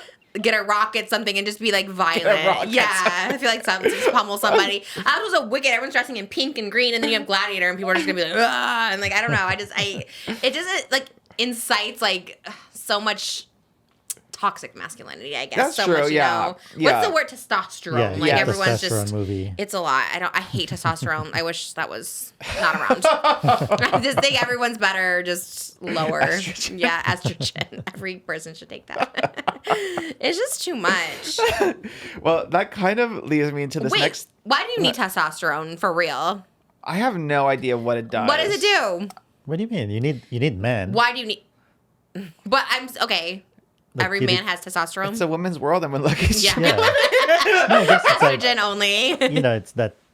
I don't know. Let's say a bear is running to attack you, and you need that man that has testosterone to just Katniss jump, Everdeen would shoot that jump bear in for front For of sure. you, I jump would in too. front of you and fight the bear. I could do it with estrogen. Definitely don't need testosterone for that. All right. We can go to the next one. I was just wondering. Seems like a waste to me, but well, there was this funny like thread that I saw that was like, who are the male celebrities you'd let hold your drink? Like, who would you want to include or exclude? And it's like a table of like 8 guys. Like, who do you think your drink is safe with? And I feel like that's a good discussion for us too, because I feel like you have like Nobody. 4 at least. Nobody What do you in mean, Jonathan Hollywood. Bailey? oh. Well, but that's Oh, yeah. So I thought you meant like a straight man. I was like, Yeah. no, just No, a man. just men. Just like, oh, yeah. well, you know. Bowen Yang. Okay. Jonathan Bailey. Okay. Oscar. but not in a West Hollywood bar. Oh yeah, not the Abbey. No the Tina. Abbey. I guess we'd be safe at the Abbey, but Yeah. Oh, I don't know. Who did people? Was there a list, or we're just? well, this example had like Barack Obama, Robert Irwin, Tom Holland, Oh. Adam Brody, Pedro Pascal, No, Daniel no. Radcliffe, the guy from The Whale. I forget his name. Brendan Fraser. And Brendan Fraser. what is this based off of? Just vibes, aura, just okay. aura. Well, we know nothing about these people, so they're like. Like, who do you think has a good aura? They I mean, you feel know not Jonathan creepy, Bailey. not pervert, No, not yeah. DD. Oh, okay. Like, I wouldn't mean, trust Drake to hold my drink, and that's based on aura. I wouldn't trust Logan Just on, Paul. okay, aura points. Got it. Yes. Okay, I mean. Jonathan Bailey, obviously. Obviously, Bowen like, Yang. Bowen Yang. Troye Sivan, obviously. Troye Sivan, obviously. Cooper Cock. I don't know. He's Menendez vibes, right? No, he seemed so sweet about it, though. Like, he felt so bad but for them. he played a Menendez brother, Okay, so. so I guess it's out for him. Maybe Eric Menendez I would trust to hold my drink. The real one? Yeah. Okay. Because he's gone through some religious, like, thing, and, you know. They might be coming out. Who else? Rogelio, I trust him. Oh, for sure, Rogelio. yeah. Shout out Jaime Camilo Rogelio de la Vega. Love him. Yeah, you know, in general, I don't want a guy holding my drink. Just in general, but Yeah, I'm very. Who else? Barack Obama. I mean, again, we don't know anything about him. He just seems nice. Did Yeah. he do a background check to become president? You know what I mean? I think they have to. Do they all right? have to? I don't know. Well, maybe not. Maybe not. I guess Actually. of all the presidents, he probably seems the nicest. Yeah. Probably not Bill Clinton. I don't want him holding my drink. I always wanted to meet Bill Clinton. That's what I'm saying. The media is so like sinister back in the day where it's like I romanticize like being with Bill Clinton. Like when that happened, I was like, I should have been an intern. You know what I mean? You Like would have it been- just, yeah, yeah. Monica. I really had such, I don't know. It really is a warped thing when I thought about it because I really did like love Bill Clinton for so long. Very weird. Yeah, I guess Barack Obama. Who else? I do think I could see like a Tom Holland. He seems very sweet. I see. So we're just going based off of It's literally like. just based on aura. Michael B. Jordan. He seems very like chivalrous, very sweet. Okay. Yeah. I see that too. Yeah. I realized when I was thinking about this as I was writing this down, I was like, I really don't think about guys as often as I would think I do. I don't either. I just think Jonathan Bailey. He's the only one I care about. I really think about guys, and I'm just like, I never do. I did DM him last night because I was just really feeling good. You gotta ride the vibes. Yeah. I should unsend it maybe because just in No, case. you gotta keep it. I think I just was like, you were so great and wicked. I was like, I saw it early. I think that's what I said to him. But yeah, he's the only person I really care about. Any guy. I truly don't think about guys. I truly don't. And like when they pop up, like I said, I'm so disinterested. I don't know what it is. Ethan Slater, would you trust him? Yeah. There you go. Yeah, I trust Ethan Slater. He seems like a good one. He seems like a good one for sure. Anyone in Wicked. Jeff Goldblum, I would trust him. The That's Jersey funny. Boys, I would trust them. It is wild how many people, like, you think about that. Like, I never even thought about it, how many times I've been, like, drugged through my drink. Like, you know, when I talk about the Oh, I times being, can't even like, imagine. so many times. When I think about the times, like, where I've been kidnapped and I don't remember, I'm always just like, oh my God, I really just feel like I must have been drugged or something. Because how do you not remember where you woke up, like how you got to that place, you know? And I'm like, God, I've probably been roofied more times than, like, I guess I just didn't know what it was called back then, or you don't even know. Because you really do just like black out and you're waking up somewhere and you're just like, what the hell happened? So it's actually happens quite frequent. And this is someone who like never went out in my 20s. Like I worked at a strip club, but like I never was like out clubbing at all hours of the night and I was getting roofied. So, or at least probably. Or shot. I always thought it was like shot with something like in the neck or something like that because I would never remember stuff. And I was like, was I shot in the neck? I don't know. There was like what do you think about this? Because there was like a viral TikTok, not super recently, maybe like a month ago, and it was like a girl was like on a first date and a guy got mad at her because she like put like a drink protector or something like during the date. No, and I then didn't see. he like was pissed at her and like wouldn't like left the date and wouldn't see her again or something. Well, that's weird. Yeah, I feel like that's kind of a red flag, right? If you're that upset about it, it's like, well, why are you that upset about No, it? I'd be like, that makes sense. Like, that makes sense because, you know, probably people would drug you for sure. Honestly, more girls should do that. Yeah, I Because feel like it's better. do think it's rampant. Like, well, Spill Stash Christy was talking about how she was at the Abbey and she was like, or she knew someone who was drugged. I guess she wasn't. She knew someone who was. And it's like, it happens so frequently at like the places in like front of everybody, like midday, all this stuff like that. So it's like, I think people should do it. That's the only reason I was like terrified to have girls is because like I just know it happens so easily and like it's just sometimes not even in your control. I know people like who like switch drinks, like guys will see it and they'll like switch drinks or like say make a new one or something like that because they'll see like bartenders doing it or Yeah. whatever. So be the Samaritan and don't be a weirdo. That's such a red flag. Like if someone's like, oh, you covered your drink, I'm leaving. It's like because she was trying to protect herself. Like that's weird. Yeah, and I feel like it's good that that's being more, it's becoming more common, I think, or at least like, because that's honestly something when I was like dating, I never ever would have even considered that like Really? happening like out of drinks, and I feel like that's also kind of like guy privilege because I feel like, I don't know, especially with like gay clubs, I think. Well, also at the time I probably would have gone with anyone, so they could have saved the roofie. Yeah. Right. It is. That's what's so weird about it. It's like, and then what? You like just get drugged, and then you're just like, 'cause I'm trying to think. I really don't know. I'm like, I guess they just dragged me places because I'm like, how would they get me from point A to point B? And again, it happened quite frequently, so it's like one of those things where you're just like, how did that happen? I guess it was just a thing at the time. I don't know. Yeah, and I guess still to this day, yeah. Be careful with those drink ladies. It scares me so much. I know that's why even like those parodies we were talking about, I think it was on Patreon, where it's like the, you know, to make sure girls know that they're safe passing by me on a hike. Oh, yes, because yes. hiking, everyone goes freaking missing. That's like my biggest fear too, is like, you know, like when girls go to college and they just go missing, you see them like crossing the street and then they're like missing. But yeah, we love one. There was one, it's like, how I let girls know they're safe with me, basically like showing them. Did you see this one? Yeah. Showing that they're like gay, basically. You know, it was so cute. And then I forget the name of the account, but the last one they did, or it was like close to the last, they had their earbuds and they're like, Oh, Just Trish podcast. And I was like, I would feel so safe. If someone's listening to Just Trish podcast, you can sit next to them. They can hold your drink. They'll watch your drink. They trust them for sure. I was so honored. They've done a lot of those, but I was very, very honored for those. Love those yeah. boys. They're so cute. You kind of have to know. You said you do that sometimes to let people know. Oh no, Jimmy said he did. Oh yeah. In the gym, because he like has a nice manicure. He'll like paint his nails or whatever, and he's just like, I just go like this or something, so they just know like okay, so. And honestly, it works because I am scared of every guy. I jump every guy I see. I'm just like I don't like it because it just is off-putting. I guess it is my fight or flight where I'm just like, oh, get away from me. So if I can tell someone's gay, it makes me feel a little better. But sometimes they can trick you, where it's like, oh, I'm gay, but they're like, not really. No, I think about that at the gym a lot too, especially because sometimes I'll look at a girl and be like, oh, she's so pretty. But I'm like, I think my shorts are like short enough where I'm like, they gotta know. You know what I mean? Yeah, I'm like, they gotta know. Everyone wears those shorts these days. That's actually true. So maybe it is hard. harder to tell than I would think. Especially in my head, in I'm just LA. like, they must know. But I look at them, I'm like, oh my God, so pretty. And they Yeah. have the cute like two pieces, like the sports bra. And, like, I'm like, yeah. damn, That's a so cute fierce. set. Yeah. That's very in my brain. That's so interesting. Yeah. I don't think I would be able to tell truly. Like if I didn't talk to you, if I didn't know you, I wouldn't be able to tell. So maybe you need to. Well, also your gaydar is, I feel like. Very off. Yeah. Very it's off. not like in tune. I don't know. No. Who was it? Oh, we were watching Modern Family. The episode I'm in Modern Family is about a guy pretending to be gay. It was God, he's a famous actor. Gil? Is there an actor named Gil or Jill? He's so famous. It's like Gil. Okay, someone has to know.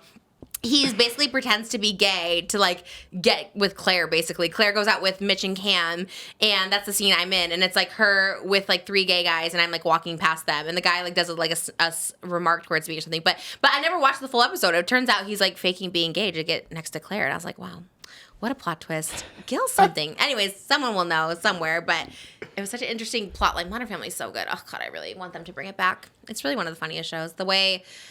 I really am a Cam. Who would you be? I'm a Cam for sure. Oh my God. The way he went, there was one episode where he had to get a girl's number at the bar. He goes, oh, any girl, like I can get any girl's number. They're like, really? And it's Leslie Mann. He goes up to in the bar to try to get her number, and she like gives him her number. And then he basically is like, oh my God, I have to tell her I'm gay. Like I feel bad. I let her on. And so he's just like, and he's like, I'll break up with her over the phone. And then he comes, and Mitch is like, okay, so did you break up with her? He's like, no, I invited her over and I need you to leave. And I'm like, that's definitely something I would do. And then she comes over and he's like, I have to tell you I'm gay. And she goes, obviously, like, why are you telling me this? And he's like, oh, I thought you thought I was straight. She goes, no. But honestly, I'm the Cam. I also would think Cam was straight. Oh, he is straight. I guess in real life. But I would also think Cam was straight. He'd be my one. I would be like, I had no idea. You know what I mean? It'd be so way off. And Mitch too. Jesse Tyler Ferguson. Wouldn't know he's gay. Like to me, he gives off straight vibes. I love that show. I love it. Who are you in Modern Family? I feel like probably like my personality, I feel like, is very Lily, I would say. Yeah. Okay, we're not far enough along to know her personality. In what season? As a baby? Later on, once she starts talking, like she's very sassy. I forget. Oh, okay. It was what's her name? Elizabeth. God, I forget her last name. She's Pitch Perfect. Banks, yeah. Like she's like. Isn't she Hunger Games too? Yes, Effie, yeah, okay. Effie. Like when she's in there, like she keeps like she'll read that lady down. You know what I mean? Who's she in it? Who does she play? I forget. She's somehow related. She's like the messy. She's like a messy like goddaughter, I think, of Lily or something like that. I forget what she plays, okay. but she's like very like messy, like slutty, drinky. Oh, I don't think I've seen her yet. We're only on season 3. And Lily will always give her a hard, like, is reading the girl. Really? Like, yeah, the girl's like 5 years old, but she's like reading Elizabeth can't Banks wait. down. It's so fierce. It's very me. But before Lily, I guess, when I was watching the show, especially because I was in high school and I was like nerdy, I consider myself like an Alex Dunphy. Oh, like Ariel definitely. Winter. Okay. Yeah. I see. I haven't gotten to the Lily sass yet, so I can't compare. But I would say Alex is a good one of you. I think Moses is a Phil, but he hates when I say that. I think you're a Phil. Who are you? Probably maybe the dad. Phil. No, the older dad. Jay? That's who you think you Because he's are? the most like kind of chill in the show. No, Definitely not Jay is Phil. misogynistic, homophobic. No, but he softens up. Like he's an older generation, but he softens up to everything. He's the most chill. Definitely not Phil. Definitely not Phil. I love Phil. I love Phil too. I love him. Sweet. I think he's so he's- sweet and romantic. He's funny. They're kind of on the same page. Like I kind of love it. Okay, well, if you want to be a Jay, I guess. I don't know. I'd rather be a J. Yeah, I'm Cam for sure. But we had to get more into it. I'm on season 3. I'm in season 3, episode 8. Go Bulldogs is the name of my episode I'm on. There's another show you might like. What? It's not a hot topic, but as I watch this show, like it kind of gives me you vibes because it is like similar like sitcom. It's called English Teacher on Hulu. Is it new? There's only new season. It's like a new show. New season 1 is 6 episodes so far. Oh, I kind of heard of it. Who's in it? His name is Brian Jordan Alvarez. Oh. He's a gay English teacher in Texas, and it's not like there's like gay sex scenes and stuff. And he's like shirtless a lot. So I don't know if it's child friendly, but it's like it's like a PG-13. Okay. But it's like he's a gay English teacher. And he has a lot of sex on the show. Yeah, not in school obviously, but like his like dating life. Okay. And Trixie Mattel is in it. God, she's in everything. Plays both Trixie. Not actually doesn't even play Trixie. Is like a guy in it. Oh, I have seen clips of this. Yes. I saw when he was like loading stuff out of a car or something. Yeah. Someone was stealing something and he like caught him. Yes. He's like, don't steal that. It's really funny. Oh, And I very, would very watch gay. it. Yeah. Oh, I love anything gay. And I love Trixie. Trixie's coming back. She's coming back on Monday. Oh, really? Wait, already? Yeah. She posted on X yesterday. She's like, coming back next week. How long was that sabbatical? Was it even that long? I don't know. I guess so. I guess she did say October when she was like saying it, but it's like mid-October now next week. Wow, So. I guess time just flies. It really does. I'm thinking about that now. I'm like, God, we're like October 10th. I mean, like we're like a third of the way through October. Literally. It goes by so fast. It really does. And now. I guess like Trixie, almost like a Nikocado tease, like recorded a lot of stuff before. Oh, I see. She went away. Yeah, because there was stuff that out. she was like contracted to like be posted and stuff. So she was still kind of around ish, just like all pre-recorded. But yeah, missed that girl. Welcome back, Trixie. Same. Welcome, close enough. Welcome back, Trixie. What's that from? I know I see it everywhere on TikTok. Is it just something someone made up? I think so. I don't know what the original source is, but if it's like you look slightly like right, I never understood what that from. Like close enough. Welcome back. Okay. Oh, I had another like good controversial one. Okay. Tell me, so give your opinion on it because this is another one that like divided the internet and it's very short. But Kourtney Kardashian and Travis Barker, I guess Kourtney posted like her Halloween decorations. Did you see it? Yes. And it's like 2 skeletons that are like making out in like a sexual position. I mean, they're not even like making out; they're just like riding each other. Yeah. Definitely. 2 big inflatable skeletons. Oh, is this like are people mad about it? People are like, is this like déclassé to put like on a front yard where like kids are gonna be walking by or whatever? Because everyone's just like, it's just them, like whatever. Me too, yeah. But I guess if like, especially they're in it's like vulgar. Right, yeah. Only because like kids like just they mimic everything they see. Yeah. And yeah, it's disgusting actually. Because at first I was like, why are people mad about it? But that does make sense, and it's kind of gross, especially because like their front yard is like it's not ours is like elevated, like our front yard's elevated, no one can see it, but I've been past theirs and it's just like right there for everyone to see basically, so it is a little keep it inside the house. Even then, I don't know if you have like kids, especially because they have like small children. Like Kourtney's are smaller than Travis's. Yeah, and in the Kardashian show, I remember like whenever Travis and Kourtney like they have their PDA moments. I think it was Rain that was like they were on this trip in Australia, and Rain's like, "Can you stop making out?" Like they keep like begging them to stop making out. And then I remember last year too, there was like this moment where this was like a real life moment, not even in the show, where Kourtney and Travis were making out and Penelope was standing there or something. I think it was Penelope. And all of a sudden, like, Penelope's gone, like, walks off with someone. Mm-hmm. Yeah. Mm-hmm. So it's like when your PDA gets you, like, your kids are also, like, uncomfortable with it. that. They always, I think it was Penelope, too, that also said, like, in like, one of the first seasons they were in that, it's like, ew, stop. Like, it's gross, you know? So, like, they've been told repeatedly by their kids, and I feel like that you just have to respect it because, like, you can save it. You can save it for when they're in bed, when they're in school. Like, you can just save it for places. Kourtney's defense is, like, they should see, like, a loving relationship. But I think there's so many ways to show a loving relationship. It doesn't have to be, like, physical, like, tongue. I mean, it grosses the viewers out, right? Like, so many people are turned off by it, but, like, your own kids are, too. Like, you know, it's you know, it's fine to be, like, freaks in the bedroom or whatever, but it's, like, I don't think you need to shove, like, your tongues down each other's throats to prove. It's just kind of gross. It is gross all around. I don't know. My opinion. Yeah, especially when your kids are like noticing and it kind of affects them and makes them uncomfortable. I feel like that should be the tea. You know what I mean? Like anything that makes them uncomfortable, it's like, oh, you know, because I even think like she didn't like her tummy out or something, and I was just like her like pregnant belly. I'm like, I mean, something makes someone uncomfortable, like you should at least acknowledge it and try to like, you know, if you're the person that can, like, you can't. Not everyone in the world can make them comfortable, but if you can, like, maybe you should. I don't know. The skeleton thing was wild, though. Maybe they just did it for a gag for Instagram. Maybe it's not up full time, hopefully. I would hope so, because it is a little like... Actually, I could see them keeping it up, don't you think? I mean, feel like that is kind of their probably, but brand. Benefit of the doubt. Yeah, you can be boots on the ground and drive by and see. They let me see. By the way, I didn't drive by to look at their house. I was just in the neighborhood. Yeah. I just had seen it before. And someone was like, oh, Kourtney Kardashian lives there. And I was like, oh, okay. Yeah, I guess when I first saw it, because I love her little photo dumps. I do like Kourtney and I do like Travis. I do think that's like just a gross part of their stuff that nobody needs to see. It's just like nobody needs to see it. Yeah. You know, we get it. Especially we get in it. like the new, like when they first got together vibe, it was like, okay, like it's new love, like they're extra into it. But now I'm like, damn, hasn't it worn off? I think they saw that it like worked and people were like into them as a couple. So like, oh, let's keep doing it. And it's like, no, but it was like cute. It was like the Machine Gun Kelly, Megan Fox. Like, it's like cute and the fresh start. We don't have to like keep going with like the gimmick to whatever. We want to see you guys just in love and happy. And we do love it. I think like a good example of like sexy PDA, but like tasteful is Lucky and Nara. Like when they're doing takeout and he's I like, see that. And he's like looking at that and they're like, you know, it's like cutesy. I mean, sometimes it's a little much even for me, but I just think I think that's like a classy way to do it. Yeah. Without being too much. Did you see them dragging Crumble? Yes. Which like I would expect that. You know what I mean? I would definitely. Crumble doesn't seem like their vibe at all. Crumble is so good. It's like top tier. We had like one batch of bad Crumble one time, but I mean, everyone universally agrees. I mean, Australia was like importing them, you know, and like hawking them up in prices. So I feel like everyone universally can agree Crumble's a good cookie. I don't know if everyone universally agrees. No, you think there's people who think Crumble is like disgusting? Yeah. I've never heard of a bad review as far as like disgusting. There's some that are like, maybe not disgusting, but like overhyped. She was disgusted. She spit one out. But she liked the pumpkin one. All right, she gave the pumpkin one what, like a 7 out of 10 or something. Yeah, she did like that. She rated rate 1 2 out of 10. She said Lucky could make a better cookie than the chocolate or one of the ones that they tried. Like yours are better.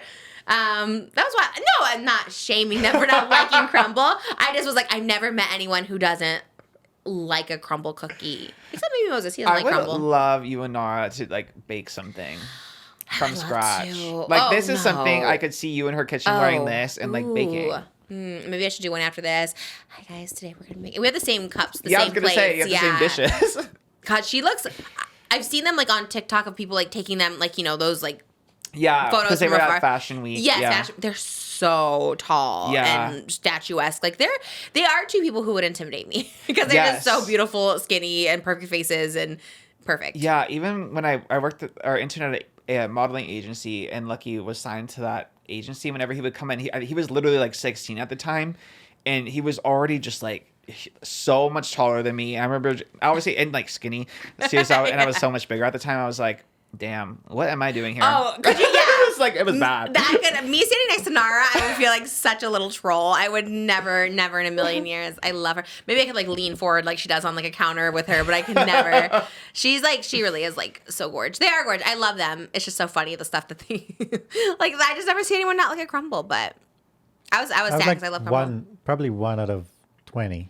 He doesn't like Crumble. No, but I'm saying like Crumble they have so many flavors and tastes. So like 1 out of 20 will be amazing to me because I like it. But see, it's so about, you do know someone. Flavors. Wow. It's about That's flavors. true. But yeah, the ones that are good are amazing. Like sometimes there'll be a cookie. So maybe they like the pumpkin. Yeah. He loved the peanut butter one. He said that was 27 out of 10 and she hates peanut butter. So that was very us coded too. You're the Nara.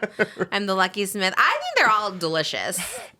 But I don't know. I guess but you had that bad batch where you really didn't like it. What was it? We did, but it was like bad flavors. Did we try it together? Yeah, it was for a Patreon. I forget which one we were doing. I think it was also like after a day where we had like Krispy Kreme donuts. And like, didn't we have so many sweets? And I was like, oh, Krispy Kreme has Ghostbusters right now. Oh, that's fun. And they have the Marshmallow Man, and there's like it's like a double donut, and you can like pull it up. It looks so cool. I almost went to go get one this morning when you started running late. I was like, but it was kind of far. It's like half hour, like one way. I almost got it. I should have, but. You know what I ordered? I ordered chow mein from Panda Express at 10 a.m. They open at like 9 a.m. Wow. Yeah. That's a good life hack.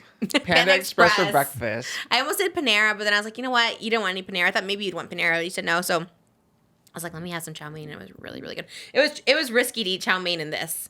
I was eating it in this. I didn't even think about that. Like, just if I got grease on it, because grease does not come out. I've gotten grease on every single outfit I own, because like butter noodles. And if you get oil or grease on it, it will not come out. So it was a very risky move, but I did it, and I succeeded. But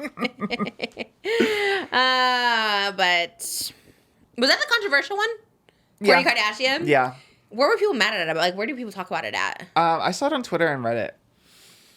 Really? Like on the Kardashian Reddit or like a main page Reddit? I mean, like a pop culture, the pop culture generic one. Yeah. And what did people say? They're just like, this is disgusting. Not like that hardcore. It's just like in poor taste, basically.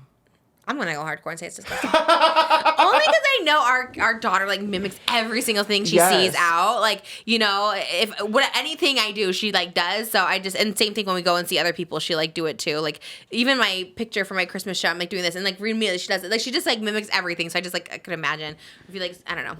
Yeah. Well, that is a perfect segue into a little HATHAWAY news. We'd love a HATHAWAY segment. I don't know if we do. I don't know if we do but either. I just thought it was interesting too, because I'm starting to get. I was really, again, like pro. I was like, you know what? I tried Hailey. She's doing it. Like, she's a girl power, blah, blah, blah. But basically on this post went viral. It started on Reddit where a teacher was complaining because one of her students like came into their classroom and said, "HATHAWAY, spit on that thing" at her. And it's a little boy. Ew. And she was like really upset by it. Because obviously that is literally a form of sexual harassment. Obviously this kid didn't know, but he's repeating what is seen. Oh God, I know. I knew this was gonna happen. Yeah, and obviously oh my God, it was a 9th grader. I thought it was younger, but it was a 9th grade student, which teenage boys will get you every time. The worst. They really need to like send them away to like a boarding school or something when they hit that age. Yeah. And, like teach them how to be.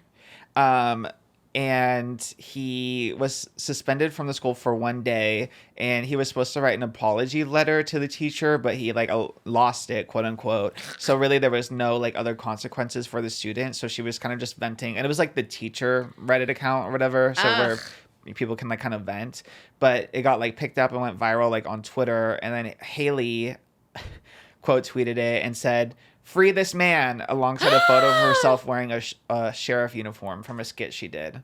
And that made me a little concerned. I'm like, Girl, Hailey, no. She's like, he's not a man. Like, it's not a man. She's like, free that child. A little right. punk. Yeah, a little punk that. Oh no. And she's like standing by. Like, yeah. Girl, like even if he doesn't know, which I mean, I didn't know what like a BJ was when I was like in high school. So maybe like benefit of the doubt, he doesn't really get the severity of it. Maybe, I don't know. But also like, because he's a child. But also for her as an adult to be like, free him. I'm like, okay, girl, like you should be like, just say nothing. It is one of the moments you should just say nothing. Yeah. But also he should be suspended. Like granted, he's a child, like doesn't know. But even if you don't know and you sexually harass someone, like you should be like suspended, right? Like, don't you think? Yeah, and I feel like he must know, right? Like, obviously, because that was the whole reason it went viral. HATHAWAY spit on that thing. Like, I feel like realistically, there's no way a 9th grader, so that's what, probably like 13, 14-year-old, doesn't know what that means. Yeah, I guess I would always say like, oh my God, like teabag that girl. Like teabag was a big thing back in the day. And I used to tell people like teabag me or teabag that person, and I didn't know what it was. Oh, okay, but again, it's a boy and it's social media, and like yeah, maybe. Especially this day. Also, I hate teenage boys, just so we know. But I'm just trying to think because it's a child, like maybe. And also they're like, I thought it was younger too. Like Spirit Halloween has HATHAWAY, and it literally says spit on that thing. And so it's like, yeah, again, repeating something. I remember like I heard like on Lifetime movies, it was something like when I was like 5, I asked like another person like, oh, you want to have sex with me, because I heard it on like a show. And so obviously I didn't know what sex was at 5, and I was like saying it to people, and obviously like menace, like you need to like get that under control. So I think either way he should have been suspended. He probably didn't know, like, because the high school boys here are awful. Now everyone has phones. Yeah, that's true. It's so different. You're right. They're exposed to everything on the phones. Jail. Immediately. You should go to jail, honestly. You're absolutely right. I don't know why I was trying to give the benefit. I'm trying to be positive these days, okay? I'm trying to be positive and see, maybe he didn't know. But to let him come back after a day is actually disgusting, especially saying it to a teacher. And it's like degrading and humiliating. People don't respect her after that. Like, they should absolutely suspend him. Go to another school. Go to a nearby school. Go to a punk school. And teachers also, the unsung heroes, like they don't get paid enough to deal with all this they have to deal with. For sure. So, especially like sexual harassment by like a 13-year-old, like hell no, that sucks. So I wish she, like, again, if she,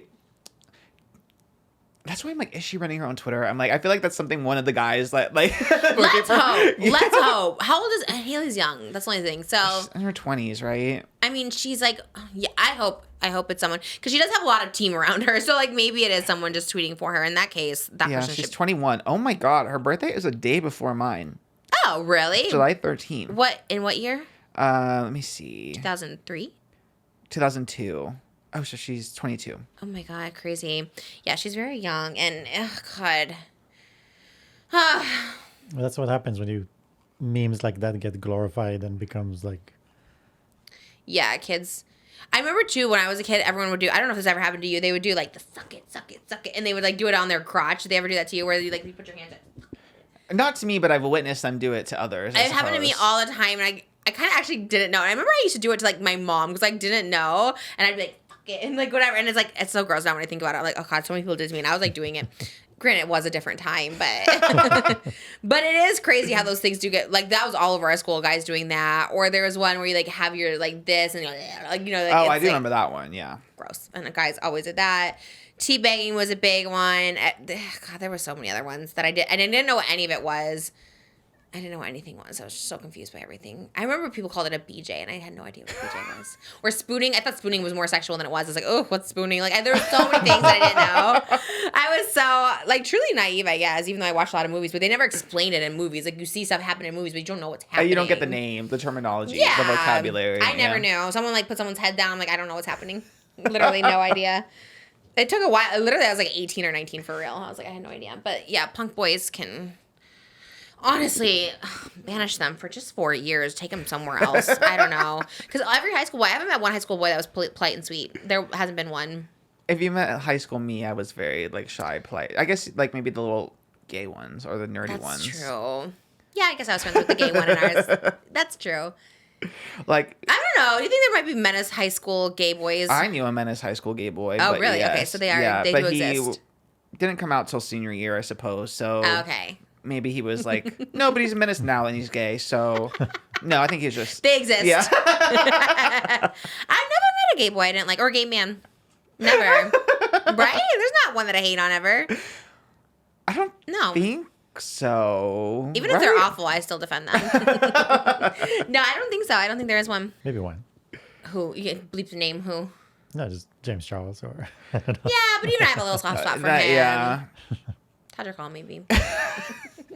But even then, I was gonna say you do preface with he's really talented. Yeah, I do give a pass to a gay man. That's for sure. They have my heart. What can I say? Dubious. I'm interested to see your take on this because I know every time it's like a movie sex scene comes up, I feel like you have interesting commentary about it. But this one, Andrew Garfield had a sex scene with Florence Pugh for the new movie We Live in Time. And they never heard the director say cut, so they just kept going and going and going. And I'm starting to think this is like not a real thing, and people just say that to market the movie. Because isn't this exactly what Bridgerton said too? Luke New and Nicola. You're right. Yeah, they're like, we were just so carried away we couldn't hear the director say cut, and I was like, okay. Andrew said on the Happy Sad Confused podcast that we do the first take of this very intimate, passionate sex scene, and it's a closed set, which means it's only me and Florence in a room together, and the camera operator, who is our DP, who's a lovely man named Stuart. Okay. The scene becomes passionate, and we choreographed it, and we got into it, and we go a little bit further than we were meant to, just because we never heard cut, and it's feeling safe, and we're like, okay, we'll go the next thing, and the next thing, we'll progress. Oh. And then eventually they both kind of realized, wow, we've been doing this for a long time, and then they pulled away from each other, and then they looked up, and then they saw that the camera guy was turned away facing the wall because he didn't know what was going on. That sounds fake. I think it's fake news. 100% fake news. There's no way you like turn it around. You just yell it again, like you do with anybody that doesn't hear you the first time. You're just like, cut, like get closer, like you just what? That doesn't make any sense. And then he just turned around. You know what? I'm just gonna let you guys keep going. Like that's fake news. There's intimacy coordinators. There's so many things that are involved. They're like, oh, this worked for Bridgerton. Let's just do it again so people see the movie. It's all fake. I don't believe him at all. I mean, I guess in theory, it's like, I don't know. Also, like, that's a weird story to tell, too, because then it get, like, the Justin Baldoni effect where it's like, the kiss went too long. You know what I mean? It's just, like, a story, then people are like, oh, well, you just keep going because that's what you do or whatever as an actor. So I think all of it's weird. Unpopular opinion, I don't think sex scenes are necessary in movies. I really don't. I used to, like, of course, I loved them as a kid, and I love them as an adult. And, like, I love, like, The Idol and in Bridgerton. Like, I do love... But I think unless it is like The Idol or Bridgerton where the whole thing is like revolved around like heavy sex scenes, I think it's like unnecessary to have them in films, right? Like It Ends With Us.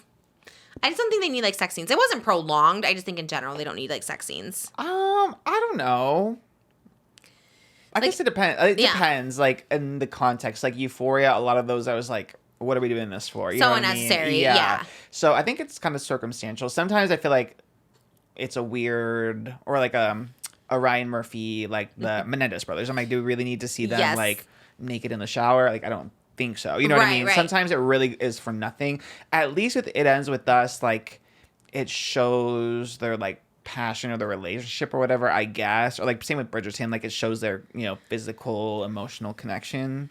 I can see, but yeah, like there's cases where I'm like, I feel like the director just wanted to put them naked in it, you know? Yeah, sometimes they just go on for like too long, and not to make it about Wicked again, but like there was no sex scenes in it. There's, you know, there's a sweet little kiss, you know, and you're just like, that's all we need. We get it, you know, we get what the emotion is, what the thing behind it is, but I just, yeah, I don't know. I don't like it. I guess like, yeah, unless it's like meant to be romance and sexy, which I feel like that's why with It Ends With Us, I was like disgusted by the sex scenes because I'm like, we can see that they're in love and they're obsessed with each other without having to do the sex scenes, because then immediately like it gets like thrown in our faces at the end where it's like, obviously, spoiler alert, whatever, like he's like trying to forcefully have sex with her, and it's just like, you can't have like sexy at the beginning and then that happening. I don't know. It just like, because it puts you in some type of mood about both of them. You're just like, yeah, okay, whatever. And then like Bridgerton. So like if something like dubious happens in Bridgerton, you know, it's just like, well, hey, you just had this romantic lovemaking scene. I don't know. I maybe, and this too, I don't know what this movie is, but I just think maybe, I don't know, maybe we don't need so many sex scenes.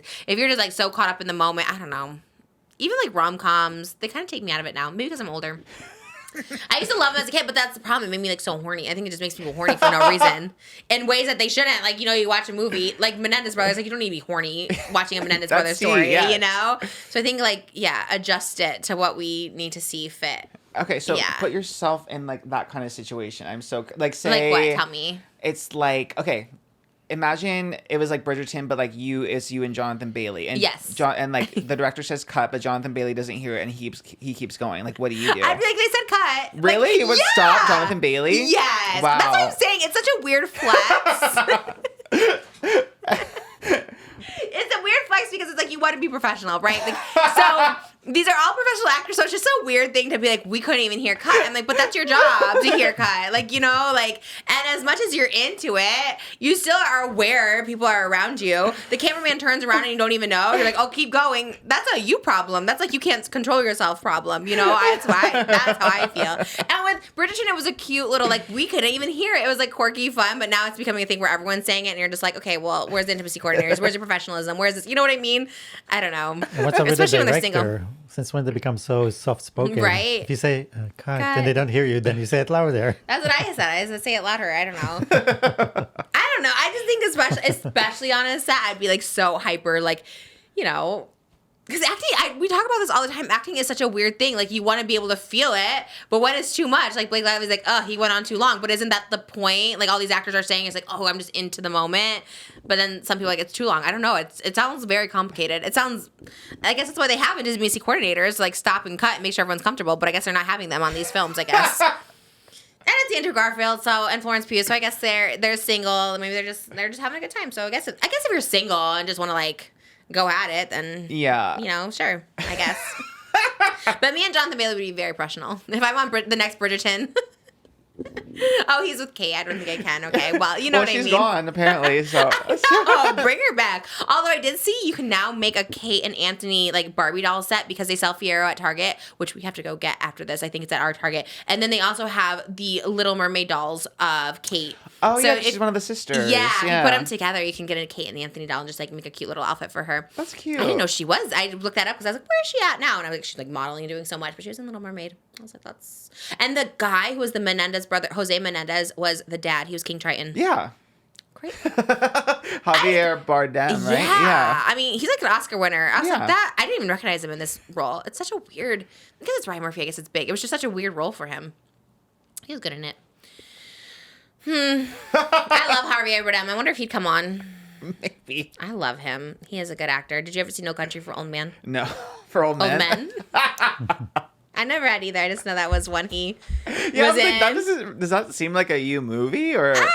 No. I was gonna say. I just thought maybe that's a you movie. I don't know. Something you would be interested in. No Country for Old Men? Yeah. What does it mean? I have What's it no about? idea. Yes, based on the title alone.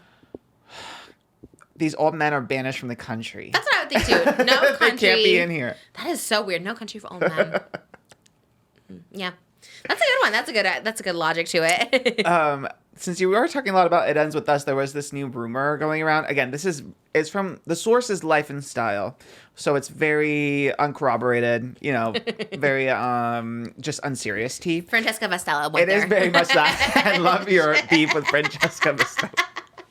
She started rumors about our Ariana without knowing facts, okay? So. Well, there's this rumor that Ryan Reynolds reportedly wants to buy out Justin Baldoni from It Ends With Us at any cost. Oh. Again, the source a little dubious, but the source says Ryan is willing to offer millions to Blake's director and co-star Justin Baldoni in an attempt to buy out his stake in the franchise so Blake can continue her role without having to work with Baldoni, with whom she clashed. Damn. This is the biggest film Blake has ever made. Ryan wants to make sure she isn't replaced in the sequel. Well, I don't think Justin's like eager to make the sequel. I was gonna say, I feel like he'd probably just hang it up. You know what I think mean? he said that. He's like, I think Blake, Yeah. honestly. But also, could she even do It Starts With Us after all of this? Like, don't you think it'll all just come back up? Like, it'll be like 2 years from now, people would have moved on or whatever, and then all of a sudden, like the talking points of the around social media, the press tour is all going to be like, well, how was it this time without Justin Baldoni or whatever? You know no what I one's mean? gonna care because I feel like people care because of the controversy. Yeah. And why did everyone hate Justin? I want to have him on and be like, why does everyone hate you? That's so weird, right? Everyone unfollowed you. Weird. No one took pictures with him on the red carpet. I love Justin Baldoni. I love him in Jane the Virgin. I love him on Soul Boom. He was just on Rainn Wilson's podcast this week. It was such a serve. I was like, wow, I was just on it last week and Justin Baldoni's on it. I love Jane the Virgin. I like him in Jane the Virgin. I did not love him in It Ends With Us. Yeah, well, he is playing like the worst character, so I guess that's true. Why? I know. I kept thinking that. I'm like, why would you want to play this role? Like, you're already a star.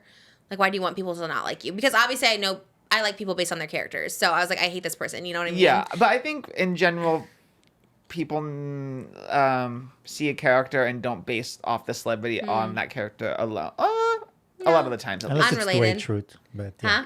Unless it's Dwight Schrute, but yeah.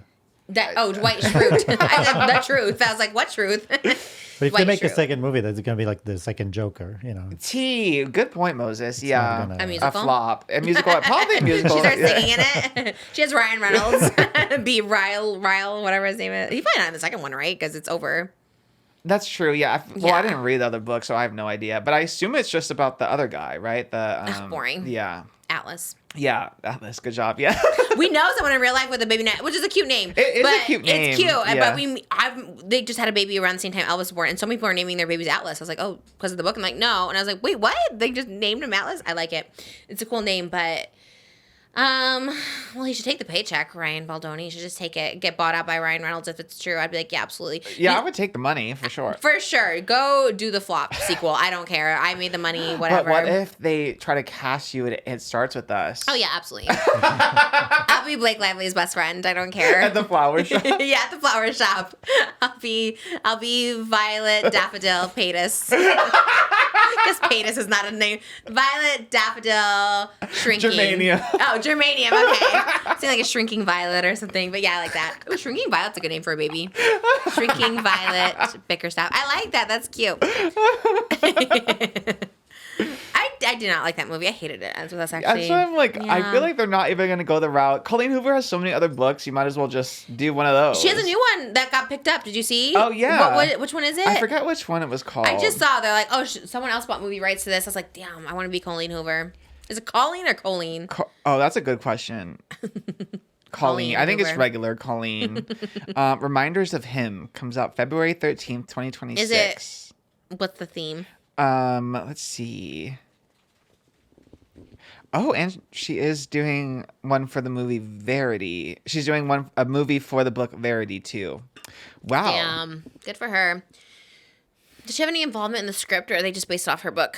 I think they're just based off the book. Well, I don't know. With It Ends With Us, she said she worked with like she approved all the changes that they made. Like they changed the restaurant name and all this other stuff, and she like approved it and she agreed with it. So I'm sure she's kind of involved. Why did they do that?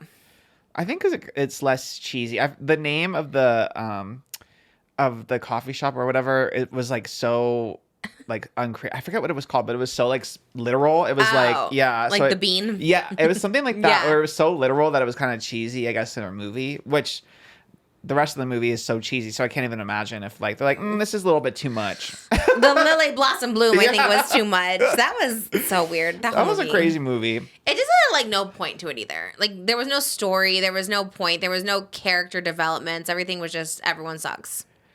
Yeah, well, I mean, the point, I guess, at the end is, you know, well, she was mad at her mom for staying in an abusive relationship, and then she said, I would never do that, and then she ended up being in one, but then psychologically, like, separated herself from it, but then she had to break the cycle and break free from it at the end. So I get the point of it. I think it just was done terribly. Same with, like a Joker. Like, I get the point of it, but it was just done terribly. You know what I mean? What's the point of the Joker? It's like, actually kind of Trish coded, because it was like everyone really liked him because he was like, he was this crazy manic guy that was killing people, blah, blah, blah. And then he didn't want to be that anymore, and everyone turned on him. But they're like, no, we like you because your breakdowns and that you're violent and this crazy maniac guy. Oh. But he didn't want to be that anymore. Right. I went the opposite direction. I was like, we like that you're not this crazy person trying to kill everybody. Okay, well, maybe he just needed a podcast instead of a musical. Joaquin Phoenix, That would have been sick if he's like, actually, I'm going to be a podcaster. Just Harley Quinn. They should have had a baby, honestly. I feel like if he would have had a baby, it would have changed him. And people probably would have been like, okay, well, he has a baby now, so. Yeah, let's lay off. Yeah. A little Joker baby. Yeah, just Joker. That'd be cute. Yeah. They definitely should have done anything but what they did. I agree, yeah. Right? Like, it just seems like it went a horrible, horrible direction. And I read too that the idea came to Joaquin Phoenix in a dream, and then it was his idea. I guess to make it like the musical, whatever. And then he worked with Todd Phillips on it. But then Todd Phillips, the director, was also like the screenwriter. He was everything basically. So he didn't work with anyone else, and it was all kind of downhill from there. Todd Phillips did The Hangover. Yes. So weird. Yeah. How did he go from like The Hangover to The Joker? The trajectory is kind of all over the place. Yeah. That is very odd, but I guess good for him. I guess Joaquin is like a good singer. Like I forgot he did Johnny Cash, like Walk the Line, and he was like really good in that. You don't like biopics, but it's so good. I keep telling us to watch that one. I love that one. It's like so That's good. the one with Reese Witherspoon, right? Yeah. Yeah. And he was 31. For some reason, that movie seems like so like recent, but he was 31 years old. Was that early 2000s or something? It must have been. I saw it in hye school or middle school or something, but I didn't think it didn't seem that long ago. Time really does fly. It's crazy. He's also a vegan. Oh my God, that was another thing too I saw. Well, now, again, like when the hate train happens, all of a sudden everyone, pulls up all these things to get upset about. And everyone was like, there was like an article being like, and Joaquin Phoenix for the premiere, he would only allow vegan sliders. Like there was no like meat options or whatever. Like the only options were vegan, and people were like upset about that. I'm like, okay, well, we can't be mad about everything, you guys. But they can. Everybody is mad about everything. It's like, so annoying. A vegan slider doesn't sound that bad. You know what I mean? Like, I'm not vegan, but I would eat a vegan slider. He's a vegan. Like, it's his movie. Leave him alone. God, people are so annoying. You're right. It's like a hate train. Once something, it's like, oh my God, let's look up every single thing. Yeah. He had speeches like when he accepted awards, and he would talk about the milk industry and cows and things. Like he's very passionate about it. I can see him doing that, but still. I like someone with a passion, honestly. I know someone, my makeup artist is actually vegan. She was telling me this morning that after he won his Oscar, I don't know if this is true. She didn't even know it was true because I think this is what happened. He after he won his Oscar, he went and rescued a cow that was about to be slaughtered the same night. Sweet if so. Right? Yeah. And I was like, how does that happen? She goes, sometimes they get loose or they fall off I wonder how he carried it, but he saved this cow, I guess, which I respect. I like people with passions. I mean, I do eat a burger and I do love a bolognese, but it doesn't look, I don't know. I don't like to think about it. You know what I mean? Yeah. But good for him. I like people with passions, and honestly, I wish I was vegan. If I had willpower, I probably could be. It's probably better.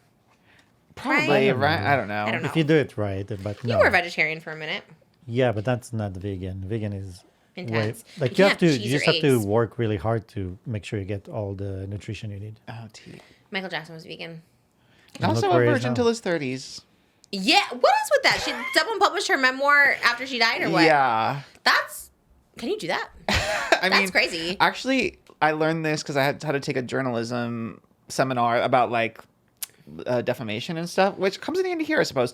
But you cannot defame someone who is dead because they can't sue you, and a relative. A relative of the person of the deceased can't sue you for defamation. The person you're actually defaming. Yeah. Which kind of scary because then we can die. Then someone can just be like, Oscar from Trish was a menace. And that would be so sad. Crazy. That is wild, actually. Yeah. That's so sad. I guess that's why people talk about people after they're dead. They're just like, okay, well, they can't do anything now. Crazy. Oh my gosh. So she came up with a memoir. Lisa Marie Presley. Lisa Marie Presley, which I know, that's so funny. We're talking about Glam City too, and they're like, yeah, she just came out with a memoir. I'm like, I think she's dead, but okay. You can release my memoir. Yeah, I guess that makes sense to do it. So you think she was like working on it, and then someone just was like, okay, we'll publish it now? I guess so, yeah. Oh, it was based off recordings that she left her daughter, Riley Keough. So I guess from these recordings. Yeah. Maybe she's her own ghostwriter. Okay. Kind of, yeah. Yeah. Yeah, she said that she met Michael Jackson. And she was 26, he was 35, and he was still a virgin. He said he was in love with her and wanted to have babies. He said Madonna tried to have sex with him. But nothing happened. Nothing happened. Well, I think he might have been, I don't know if especially the child star stuff, Yeah, a little stunted. And, I think he saw a lot of things as a child that his older siblings and dad used to do. And I think that's kind of pushed him away. Yeah, traumatized him. Yeah, I've always gotten that vibe. I don't know. I think it's definitely a divided take, but I think it's like I've always gotten the vibe like he's just like a child in his mind. Like he never really like developed past, because he also got like abused by his dad. Like this was just like facts and knowledge that he always talked about, but he definitely got like physically abused. So I think at some point you just like, you like do something to cope with the abuse, and he just kind of stayed a child. And I feel like that's probably, especially if he was a virgin when he met like Lisa Marie. I wonder if they had sex. Did she say? I don't know if she said they slept together. Let me see. I want to say I remember an interview with, she's like, everyone wants to know about our sex life. Something. I think she said they did in an interview. She said that they did. She said, I was terrified because I didn't want to make the wrong move. When he decided to first kiss me, he just did it. He was instigating everything. The physical stuff started happening, which I was shocked at. I had thought that maybe we wouldn't do anything until we got married, but he said, I'm not waiting. I was actually so happy. I've never been that happy again. Oh, so she took his virginity. Yeah. Wow. Okay. Well. How was it? I know. A follow-up question. We can't ask her. I know. That's wild. So, okay, that's good. I always looked at him as kind of like asexual, Michael Jackson. I get that, yeah. What else did she say? Did she spill anything else? That was the only little tidbit. That was the headline I saw everywhere. Yeah. She went on to describe Jackson as an amazing conversationalist. Something about him was truly remarkable that I've never seen or felt in my entire life, other than with my dad, Elvis Presley. I feel really lucky that he let me in. I fell in love with him because he was normal, just effing normal. His normal side was a side that no one saw. Interesting. I would never call Michael Jackson normal. Like, I don't know, but I wouldn't want to be called normal. Like, you know what I mean? I think like he was eccentric, and that was like a great thing. That's why people liked him. But I guess you're saying normal, like he's just a person. He's just a human. Aren't we all? Deep down. Deep down. You think about that with like celebrities too. I'm like, at the end of the day, like everyone is just like, everyone is going poop, and everyone is, Yeah, and I think now a day with like there is like a more awareness sort of about like parasocial like relationships with like, fan to celebrity. And I think about that a lot too. Cause like when I met Taylor Swift, like the second time for like, it was Reputation. I remember being so like gagged. I remember I told you, and I was like, oh my God, like wig. Like I can't believe it. I was very like Ricky Dillon, like, oh my God, wig, my wig's on fire. And then I remember saying like 2 years later, like she did a documentary on Netflix, and it was kind of like humanizing her a little bit, and it was showing like people meeting her, and then they like were just very over the top, and then they did a proposal there, and she didn't really know what she was like. To her? It was like this couple, and then she was just in the middle of it, and she was trying to like be excited, but it was like awkward music playing, so it was insinuated she was uncomfortable, and I'm like, I'm like, this, celebrities are just people. Yeah, it's hard to contain it, but it's hard. I'm gonna just say it's hard because I do have like obsession. Like I thought about even at like the fan screen. I'm like, what would I do if like Ariana walked in, or Jonathan Bailey, or like even Jeff Goldblum, who I love. Like I've loved him for so long. Like it's just like it's one of those things where you're like, I don't know if I could like. I guess you just do when you're older. I think it's just like so different. But I think I still become like I get why people are obsessed, and when they see people, like it is, especially like you were talking about when you're younger. Like me too. When I was younger, like I just like couldn't help myself. Yeah. Like I had to like go up and talk to someone. But maybe now when you're older, you're just like, okay, they're kind of just people, and they disappoint you a lot in general. I feel like you think you're gonna be best friends with someone, and they like don't want to be your best friend, and like makes sense why, because they don't know you. But yeah, I think it could just disappoint you. So I think it's always better to like, as they always say, don't meet your idols. For the most part, true. Yeah. Although I did meet Donny Osmond, and I do think we are close now. So sometimes it gives you the opposite. They get Too you much more. hope. Yeah, they give you too much hope. I was like, wow, we're friends, you know. And then it becomes. But Donny is very close with all his fans. He is someone who really does love talking to all his fans. It's actually wild. There's just certain people that are like that. I'm trying to think of someone I was a fan of that I became friends with. I feel like there is somebody that I'm like a fan of, and I'm like, oh, Holly. Maybe, yeah, I was gonna say. Holly I was very parasocial with. I wanted to be her for so long. It still blows my mind. I still get very nervous when I see her. I was so crazy. Even when she came to Malibu's birthday, I was like, this is crazy. Because, she is a person, and she's so, real and, whatever, and, that's how I see her. But there are sometimes when I look at her, and I'm like, oh, my gosh, that's Holly Madison, and she's by my pool, and it's so cool. And it's little moments of that. But anyways, I have a couple's, hot topic, I guess. Do you know who? I'm sure you don't know. ASPYN Overtured? No. She was talking, she just got divorced. She's they've been married for a while. They have 3 kids together. They're young. They're I don't know, maybe she's in her late 20s now. But they probably got married in early 20s, maybe even when they're teenagers. I'm not sure. But they're going through a divorce. And when she first was going through the divorce, she told her kids, or she told the internet, she goes, see how I don't talk about my divorce? I keep it classy. I keep it demure. I don't want my kids to hear it. But then she just made a TikTok the other day of what she's looking for in her next relationship. And she says, I'm looking for a man who contributes financially, who takes care of the mental and parental load. And I'm looking for someone who doesn't lie to me. Imagine being lied to for 10 years. She's looking for all these traits, but so clearly all the things she wasn't getting for her husband. And this is a month after she said, oh, I'm not going to go to the internet and tell them. What do you think about that? Airing out the dirty laundry. She obviously had one thing in mind about her ex and then found out some painful truth that now she's okay, this is... You think it just was too much to handle? I thought it was so classy to be I'm not going to talk about the divorce. God, but... I didn't know the name. I did come across it on TikTok. Yeah. I think we saw maybe a clip of someone talking about how... Because it's one thing to be okay, I want someone with a job or with this, but then to be oh, he didn't take on any of the parental or mental load, and she wants someone to be able to share household responsibilities.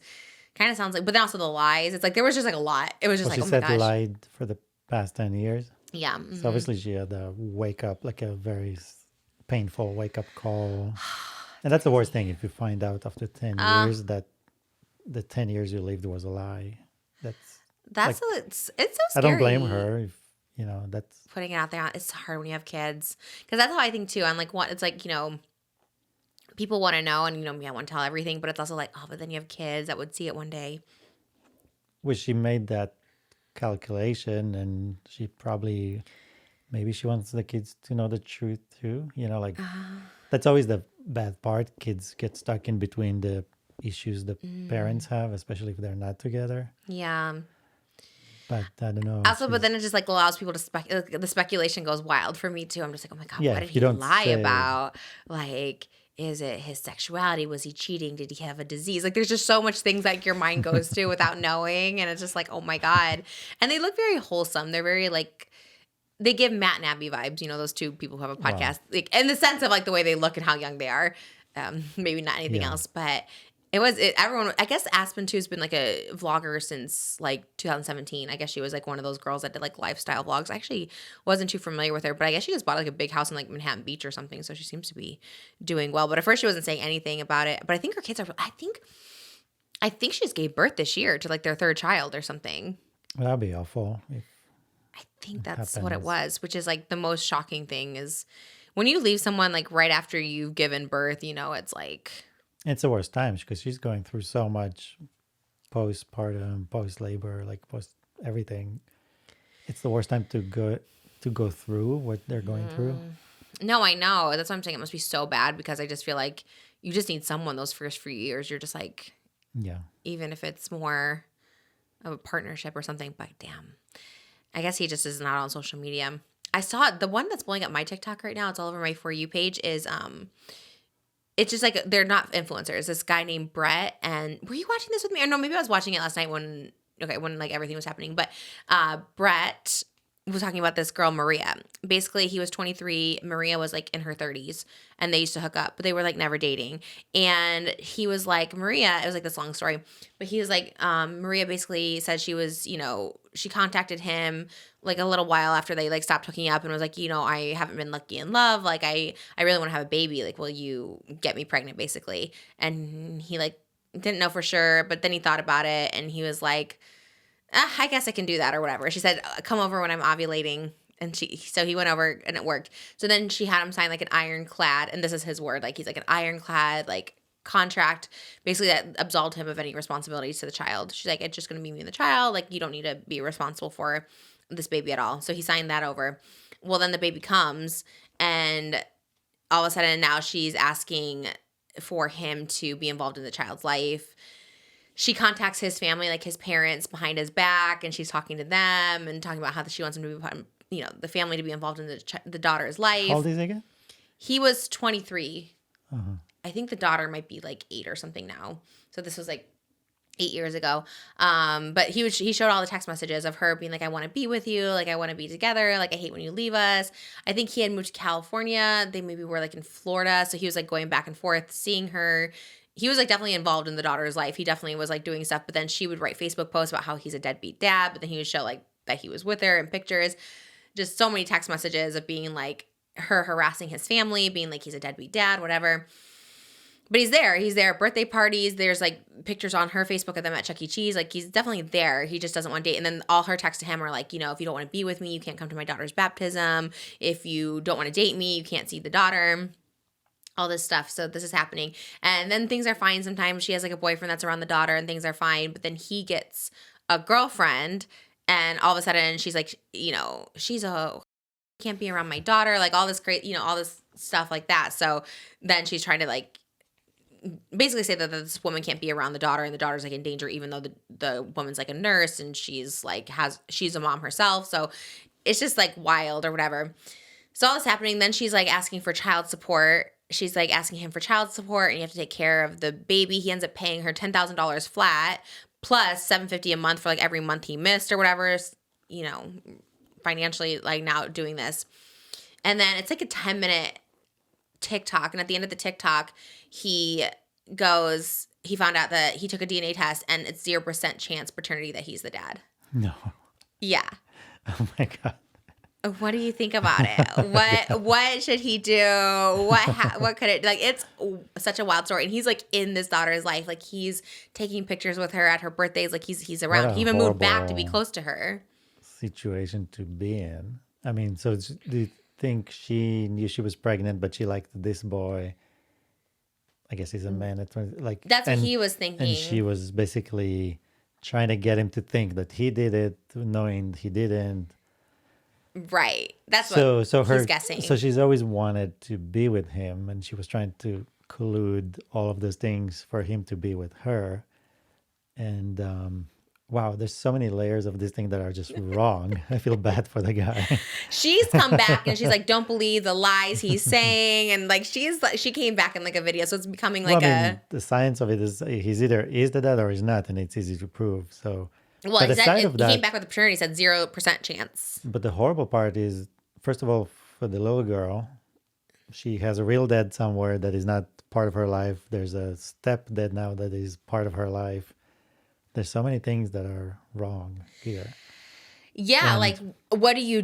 Do you just say, well, this is not my child, I'm not seeing this person anymore? Like, he's tied to not only the child, but I guess he's not tied to the woman. That's the thing. But it's like, but does that mean leaving? Because if you're involved in the child's life, then you have to be connected to the mom, even though he could just get away right now without being connected to her. Right, but I would assume he wants to still be in touch with his daughter. I mean, he raised her from zero, so it is his daughter. So it's like he might have to wait until the daughter is old enough to have her own relationship with him without the mom. But then you miss out on all those like key moments. Yeah, but it's a lose-lose situation. There's no winning here. I think you just have to stick with your child at that point. Like if you raise someone as if it was your child. It depends what this woman is doing, right? Because it seems like she's doing everything she can to make him miserable unless he's with her. I mean, he paid her money fraudulently, like all this stuff.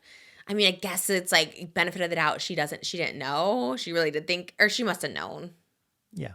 Because if she was so calculated to tell him, come when I'm ovulating and all that, you know what I mean? So she was calculated enough to know when she was actually ovulating, when she was actually, and, but I think, I mean, it depends on, you know, okay, let's say he knows the truth.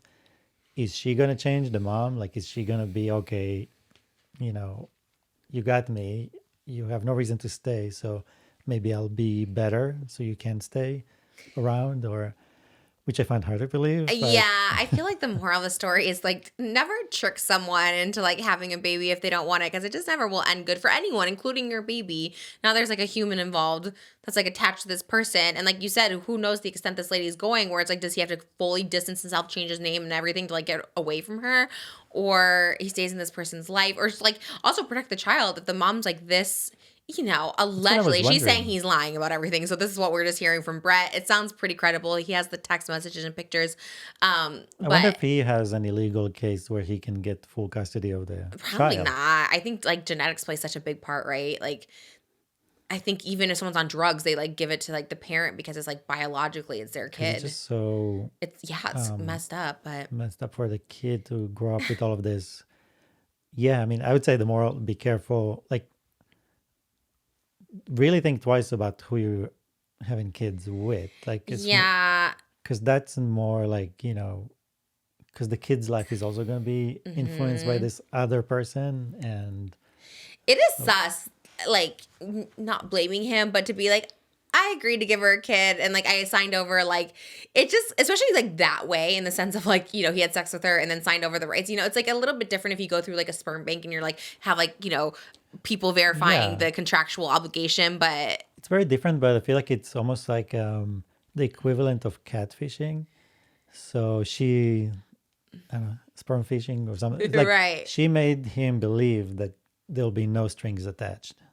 You know, like she went to that length of like, you're going to sign this contract and all this, knowing that it's going to be the opposite. Yeah, why did that the child is the contract for life, right? Yeah. So she knew, so she was giving him everything he needed to feel comfortable, being nice and giving her the one thing she wanted and the one thing she needed. So that's why I feel like she made it easy for him to walk into it. And so I can understand that part, because again, she colluded heavily and psychologically, you know, manipulated him to feel like it's a safe place and it's a safe thing to do. But man, it's very twisted. It's very horrible. And that poor girl, if her mom, I mean, if this is all true, which I guess there's three sides to every story, maybe whatever, but like, you know, that girl has to grow up with her mom being this pathological liar who like forges documents and twists and manipulates and gaslights people. It's like, oh man. And I'm sure a lot of people grow up with moms like that, but like, this is like hardcore. This is like tricking someone into thinking they were a father. It's one thing to be like, you gave me your sperm, this is your child, like whatever, but, and then you like change your mind. You're like, actually you do owe me money, actually do this. But to also just know it's not his is very Bridgerton. Season 1. she's very bold and very but I think once the lie is out, once it's exposed, then she might do things even more desperate, you know. Well, it's out there now. It's scary. The whole thing's scary. I'm like, God, the drama on TikTok, I kind of live for it. It is. And it's all allegedly. We don't know who's right and who's wrong. He seems convincing, but don't they always at the first one? Let's play a game since we're dressed as Glinda and Fiyero. Where I haven't seen the movie. It's a game I'm going to lose. Okay, well, you're lucky because Oscar's back and I was ready to do this game.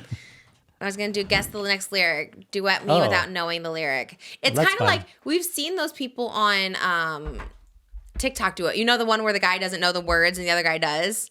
Right, yeah. Okay, so it's the same. Okay, here we go. Ready? Now that we met one another, it's clear we deserve each other. Let's walk together on the yellow brick road and... You're perfect. No, you're perfect. Yes! What? So we're perfect together. Forever and ever. Babe, that was good. I'm just Born rhyming. to be forever. Together. That was good. You nailed it. You crushed it. All right, that's not the song you need to learn, but the next one. Yes. Did you can still say your hot topics now that we're back. That was just a couple hot topics. So. I'm trying to keep the animal hot topic going. Do we need to? Do people like this? Are the people in demand for it? Well, that's the only reason I am. Okay. Because people have asked for it. Okay. So there's a zoo in China that they're accused of beefing up the animals to turn them into viral stars. Oh my like god. What does that mean? Like feeding them? Like overfeeding? Yeah, these animals look That's weird. wild. So I'll send Jimmy, but I'll show you in the meantime too. Like all the animals are like too they got too much food to eat and they're just fat.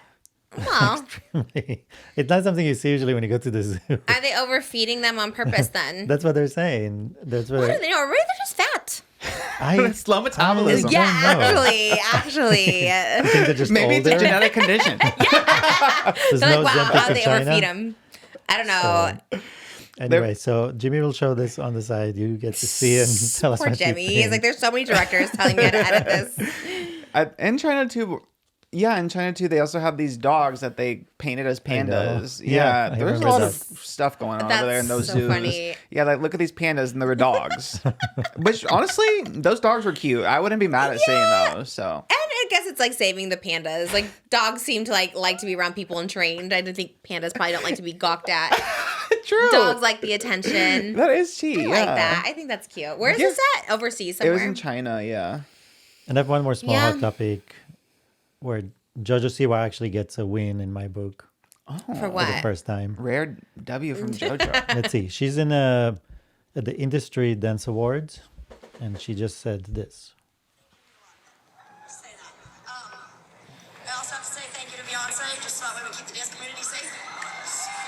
Oh, you love that? You love Beyonce? Great music. We all love to dance to it. We all love you. Anyways, I am Oh my gosh, she is so loud, even on a phone. I'm like, I don't need that turned up anymore. Love her, but there's a whole conspiracy TikTok I've seen this, yeah. about, everyone thanking Beyonce when they receive an award, or especially if they're in somehow competing with her to feel, to be safe because they think she's some kind of a, has some control over there, allegedly. Oh my god, you're so conspiracy But, TikTok. no, but all I'm saying is that I was shocked to see JOJO not only being on that conspiracy TikTok, but also playing it out. Well, yeah, she's like feeding into it, like into a trolling. mainstream. Yeah. So anyway, it was funny. Well, it did hit mainstream. I did see it on my For You page, but I mean, I don't believe It it. was just funny. I think people just like Beyonce. People make it such a serious thing. But it's fun because like suddenly you tie in stories that are not tied in. So they're like, oh, when Kanye West went up on stage with Taylor Swift, he was actually trying to save her. Oh, by thanking Beyonce? Yeah. Well, that's one way to look at it. It's just funny. But also, what if it's not? What if it's actually serious and she does control everything and like maybe it's a serious everything thing? we said is alleged. Thank you, Beyonce. If you had a podcast, it'd be the #1 podcast in the world, and that's all we would ever talk about. In fact, I'd quit this podcast if Beyonce started one because no one else can compete. So we also do love you, and you slay country music. You slay every genre. Taylor Swift too. I only know Beyonce. Love you. I think it's conspiracies, but people just like Beyonce. I mean, people really do gag for her. She wins all the Grammys, and she's the most. Yeah, I wouldn't want to compete against her. I wouldn't even want to be compared to her. Like when Adele did win, and she thanked Beyonce, she's probably like, shh. Beyonce, because Beyonce does win a lot of Grammys. She just never wins like Album of the Year, which I would also be like sus about. I'm like, oh, I should not win this because Beyonce just won all the awards. So she's kind of like a modern day Michael Jackson. I wouldn't want to be like. That is kind of tease because that reminds me, kind of a hot topic. Zach Bryan, our favorite. Oh yeah, out. He didn't submit himself for the Grammys because he's like, music shouldn't be competitive, so I don't even want to be submitted. Oh, he didn't submit himself? No, which.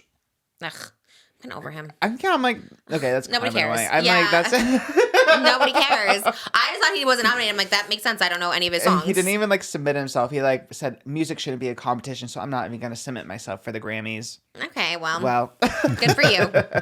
Go into obscurity, oblivion, or your own little country. The country. No offense to country fans, but country fans are just kind of. They don't have a great reputation. You know what I mean? They're all a little dubious. I bet. Not all. But I bet Budweiser sponsors him. I'm sure he has a deal with Bud Light somewhere in there. Or Coors or one of those things. I know country music is sad day. Garth Brooks too got accused of sexual essay. So sad. Like again, when we're talking about people you trust with your drink, I would have trusted Garth Brooks with my drink before this. But now it's like, damn. Yeah, it's really sad how all this stuff comes out. To be a guy in Hollywood. Maybe they just should eliminate guys from Hollywood. Maybe. Make it like the Shakespeare days where men would play women's roles, but now have women play men's roles. It's yeah, Reverse. very Katy Perry Women's World. Love it. Barbie movie tease. Yes. Yeah. I think that's how it should be. It's a woman's world, and we all should just be living in it. I like it. I thought that should win Album of the Year, honestly. I'm a Katy Perry 143 stan. So wanted to come on the podcast. Come on, Katie. I also have Ariana Grande's new fragrance. I still haven't opened. It's Pink Woods Love Notes by Ariana Grande. She's hosting SNL. I just saw a little teaser. She said she does not want to do any Wicked or Wizard of Oz themed sketches. Yeah. I guess she's getting a lot of it, so maybe it was a joke because then everyone was sitting on the couch like dressed in like Wizard of Oz. Yeah, you shouldn't lie with that. But she sounds so serious because her acting is so good. She is so good. She's such a good actress. So what is this one called? This is called Love Notes by Ariana, but then it says Pink Woods. So I don't know if was it's... she the pink cloud back then? Was that her? That was Pink Cloud. Yeah. And we also got a Plur. Did you get your Plur PR package? Yes, they sent us PR. We are on the PR list. Woo-hoo! We did it. We did it. We made it. Oh, that smells good. Here, smell it. Can you smell it? Beyond the perfume. Oh, that does smell good. That's sweet. It's like sweet, but a little woodsy too. Yeah. Oh, Pink Woods. It is the vibe. I love the clean bottle. I just feel like we are so over the top with everything. I love a clean bottle. Oh, we're minimalist all of a sudden. We're minimalist. If Ariana's minimalist, so are we. When she wants to bring Pink Cloud back, we're there. But for now, we are Pink Woods. I love that everything is pink. And I have a song called Pink Christmas coming out, so maybe Ariana will feature on it. Or Chapel, honestly. They both have pink songs and pink scents. I'll take either one, or both. I love it so much. Actually, this is Ariana singing in here. You can hear her sing Popular.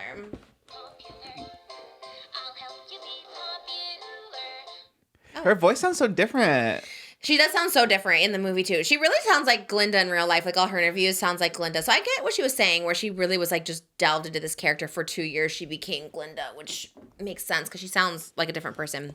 Oh, I actually am genuinely very curious about this, because there was a new article that came out about celebrities that are used for like scams or hacking people, like through emails or like AI or like crypto schemes and stuff. Oh. And yeah. And which the people on the list kind of make sense. So basically, like, these hackers will use celebrities like likenesses or like use AI versions of them to like convince people to fall for different scams and schemes. The number one was Scarlett Johansson. Wow. But also on the list were Kylie Jenner, Taylor Swift, Anya Taylor-Joy, and Tom Hanks were 4 and 5, which I thought was kind of random. Weird. I guess maybe Tom Hanks seems trustworthy. But like, are you talking about like when people get DMs from these celebrities? DMs, or like they put like AI voice to promote like a product like illegally, you know? Oh, I'd never seen those. Oh yeah, like I remember one I saw recently was like Selena Gomez promoting a random pan or like kitchen line or something, but it was like her AI of her voice. I haven't seen that, no. Sydney Sweeney makes sense. Blake Lively is number 8. Johnny Depp, and then number 10, Addison Rae. Oh, it's kind of everything. I love that. Johnny Depp, I've always heard. That's always like the number one with like girls thinking they're dating Johnny Depp. I see that all over TikTok. Like there was one who said she was dating Johnny Depp and they talk on the phone, and I hear Johnny Depp all the time. I'm like, is Johnny Depp out there DMing these girls? For like money or something? Yeah. I mean, how do they know they're AI? They're confirmed AI? Well, I think so, yeah. Because what if Sydney Sweeney is promoting? Or Sabrina, whatever. What if they are promoting like dish pans or whatever? Well, I think it's pretty easy to tell. Well, I mean, for most people, it's kind of easy to tell AI. But then I was thinking, like, because the other day, Trisha couldn't find, like, an email, and her mom was asking her for, and I was like, it was, like, a big deal for you to find this one email. So, obviously, I was like, have you ever fallen for, like, a random, like, email thing? Or, like, you know, you get the text, like, oh, you log into this account or something. Like, have you ever got an email hacked? No, I'm actually so smart when it comes to that. Really? Oh, so smart. I don't know how to do whatever she... It was very confusing. My mom was like, I need to get into your email. And I was like, okay, what do you need to see? And then she knew I just need to get into it. And I was like, get into what? It was so... You, like, knew. I But my mom and I, we are like smart technologically, but then there's sometimes where we just like miscommunicate. You know what I mean? I'm just like trying to figure it out. I am not good with returns. That's what she was trying to do. She was trying to return something for me, and I was so confused by it. I was like, what? Because I accidentally ordered 2 Loewe bags, the exact same ones.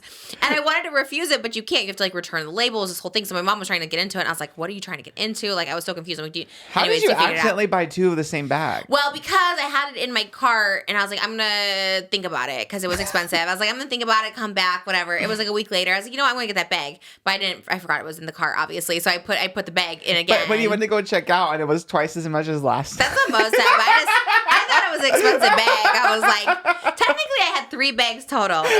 But 2, I wanted 2 of them. And the one was a duplicate. So I just thought, well, with tax, you know. We're in California, you know. Yeah, I was like, that makes sense. That's why she's Cam from Modern Family. Definitely, like, for sure. I bought a bag of shit, and there's one more coming. I know. I was like, well, there's 3. And I was like, yeah, that's fine. Just leave that one there. But there was 2 identical ones that I needed to like keep separate from each other. So I was like, and one was like a relatively inexpensive Loewe bag. So I was just like, okay, like whatever, that's fine. But no, but like I'm very, very good at scams. Like even with Universal or the Katy Perry, like I'm always just like the first thing I do to avoid scams, this is what you have to do. And I always do this with my mom, with anyone. Like make sure it's the first thing is the at mention, like making sure it's at something. So like usually like music, like the music video will be like at uni.com or something like that. I think a lot of Universal's that way, at cbs.com, at NBC. Like that's how you can usually tell if it's like legit first. Sometimes it's a little sneaky because like Bank of America maybe not be like at Bank of America, it's like at e-services, so then you have to like look that up or whatever. But I never follow links ever, like because I got that early on, like the fish, the PHIS, like phishing, like a phishing. Yeah, because I fell for it very early on, like you know, they'll be like reset your password and you click the link. So like I never do. I'm like, so even if someone calls me and is like, you know, fraud on your card, I will look up the number for the bank and call them back myself and like I'm just like very, very good because I'm like, I'm not falling for scams. So I don't. And especially like even when celebrities, because like I always think even if a celebrity's DMing me, it's not like a celebrity running the account. You know, like I think we talked about it on the Patreon, or maybe no. I know I was talking about it in my book actually. I'm writing how Alice Cooper messaged me on MySpace, and it was the Alice Cooper account. It was verified, it was everything, but it was his assistant messaging me, who I ended up meeting and was great and was wonderful. But he did message me at the beginning as Alice Cooper. So you kind of have to assume maybe it's like not even them, even if they say they are. But like, I don't know. I just always would be like, no. But I think with AI, it's so different because I hear like me singing songs all the time on TikTok that are not me, and it sounds just like me singing the songs. And it's AI, and someone AI my voice. So I think it's like so easy to do. And like, are they seeing like Tom Hanks? Is it just like an ad read like on like a podcast, or where are they seeing them? Well, with like Selena Gomez, I saw it on TikTok a lot, or like Instagram Reels, and it's like interviews of her, but they like, so it's her sitting and it looks like she's talking about a product, but like they'll like AI her voice, but also like it won't match like her lips exactly. But I think they kind of alter the mouth a little bit to kind of move. It's really weird. Interesting. But I guess like I could see old people like definitely fall. Like I think my dad would see that and be like, "Oh, Selena Gomez is promoting." Really? Yeah. Oh, that's it's so kind of scary. close-ish. And what can they do about it? They can sue? Yeah, you can for sure. So why are these companies even chancing it? It's so weird. Are they like weird like companies? Like I think so. Not like Pepsi doing it or anything. No, not like the mainstream companies. Oh, okay. So don't fall for it. I guess I don't know, but you know people will too, especially. But that's like a tale of all the time. I think Dr. Phil. He had someone on there that thought she was dating a famous person, and then they got the famous person to come on and be like, "Yeah, you're not talking to me." So chances are you're not talking to the famous person you think you are. I think Brad Pitt like 2 weeks ago had to come out because these women thought they were dating Brad Pitt and they were giving him money, and then they finally realized it wasn't Brad Pitt, and Brad Pitt had to release a statement like, "If you think you are dating me, you are not." Yeah, I don't think you need to be giving Brad Pitt money. Here's also a rule of thumb: don't give people money. I just like, and it's always older people that you do see on like 90 Day Fiance or Dr. Phil. It's always them just like giving like thousands of dollars to the people they've never met. And sometimes there was one 90 Day Fiance season, like the person ended up being real. Like sometimes it is real, but also don't give them money. Like that's so. Just wait until you're in a relationship, and I don't know. In general, don't give people money. I don't know, unless they're unhoused. I guess give them money. Or buy them food, so you know where it's going. Somebody on TikTok and she was dating Johnny Depp. That's what I was saying. Yeah, the girl that was like, she was dating an astral projection of Johnny Depp. But there was another one. And she was Marilyn Monroe. There was that one, yeah. She was But there was missing her another teeth. one and he was like he was impersonating Johnny Depp, and she was actually sending him money too. Oh, was it a different girl? It wasn't the same girl? Something different, yeah. That's so funny. Yeah, so many people, like, and they'll read the messages and they'll be like, "Oh, I'm going to a movie premiere. Can you send me $20 so I can get there?" Like, it's so funny. It's sad. But yeah, people need to not fall for it. Hopefully now, like, as we become the older generation, we don't fall for those things. But I am scared, like, when I'm 70, like, what's going to be out there that's going to trick me, because something will for sure. Not this, but there'll be clones or something out there and I'll think it's real. That's so funny. So that's interesting. I thought Johnny Depp would be the number one because I just hear that all the time that people are dating Johnny Depp. Weirdly, Scarlett Johansson. I could see. I could see it. She did a movie with Joaquin Phoenix, didn't she? Wasn't that the one where she's a computer? Oh yeah, like it's just her or voice. something. Yeah, that's actually really good. I'm not like a huge Joaquin Phoenix fan, but that was great. He's like in a relationship with her, and it was kind of everything. Her, ladies and gentlemen, her. And also, really quick, too, speaking of not giving people money, Jack Doherty has moved. Obviously, he's been banned from Kick after the McLaren crash, but now he's on TikTok Live asking for money. And also, he, like, in the viral videos of the crash that obviously got millions of views of people, like, saying how awful he is, he's promoting his OF. Like, he will reply with, like, links to his OF. Anyone who is paying that man money. Stop. Yeah, please stop. It does get to be like at a certain point, like what? But you know what? People always give money. It's just like these people think they're dating Johnny Depp. Like they're always going to give these influencers money. You know what I mean? For doing nothing. Like if you're providing a service, I guess if he's doing OF, he's providing a service. But the TikTok Live, it's like he just like endangered his life, his cameraman life, and the people on those highways. Like why are you giving this person money? Enabling stupidity, to be honest. I also heard allegedly that platform he was on was like padding views. Like they don't actually get 100,000. I hope so. That makes a lot more sense because I'm like, I couldn't even fathom him being that popular to get 100,000 people watching live. Like, that's someone insane. Commented after our last Hot Topic stat that like they do that to get like brand deals or sponsors over there or something like that. So that would make more sense. That's alleged, of course, but that would make more sense. Yeah, for sure. that I can like kind of reckon with. But the thought of it, that many people, because even like a Hassan, like he gets a lot of views, but he gets like 40,000. But I was like, damn, yeah. 100 is crazy. It is such a weird thing. I think Jimmy was explaining to me how like gamers like get tipped basically. Yeah. That's crazy. It's kind of like a virtual strip club for real. Like it's tips, and I mean, girl, you're not taking off your clothes, but it is.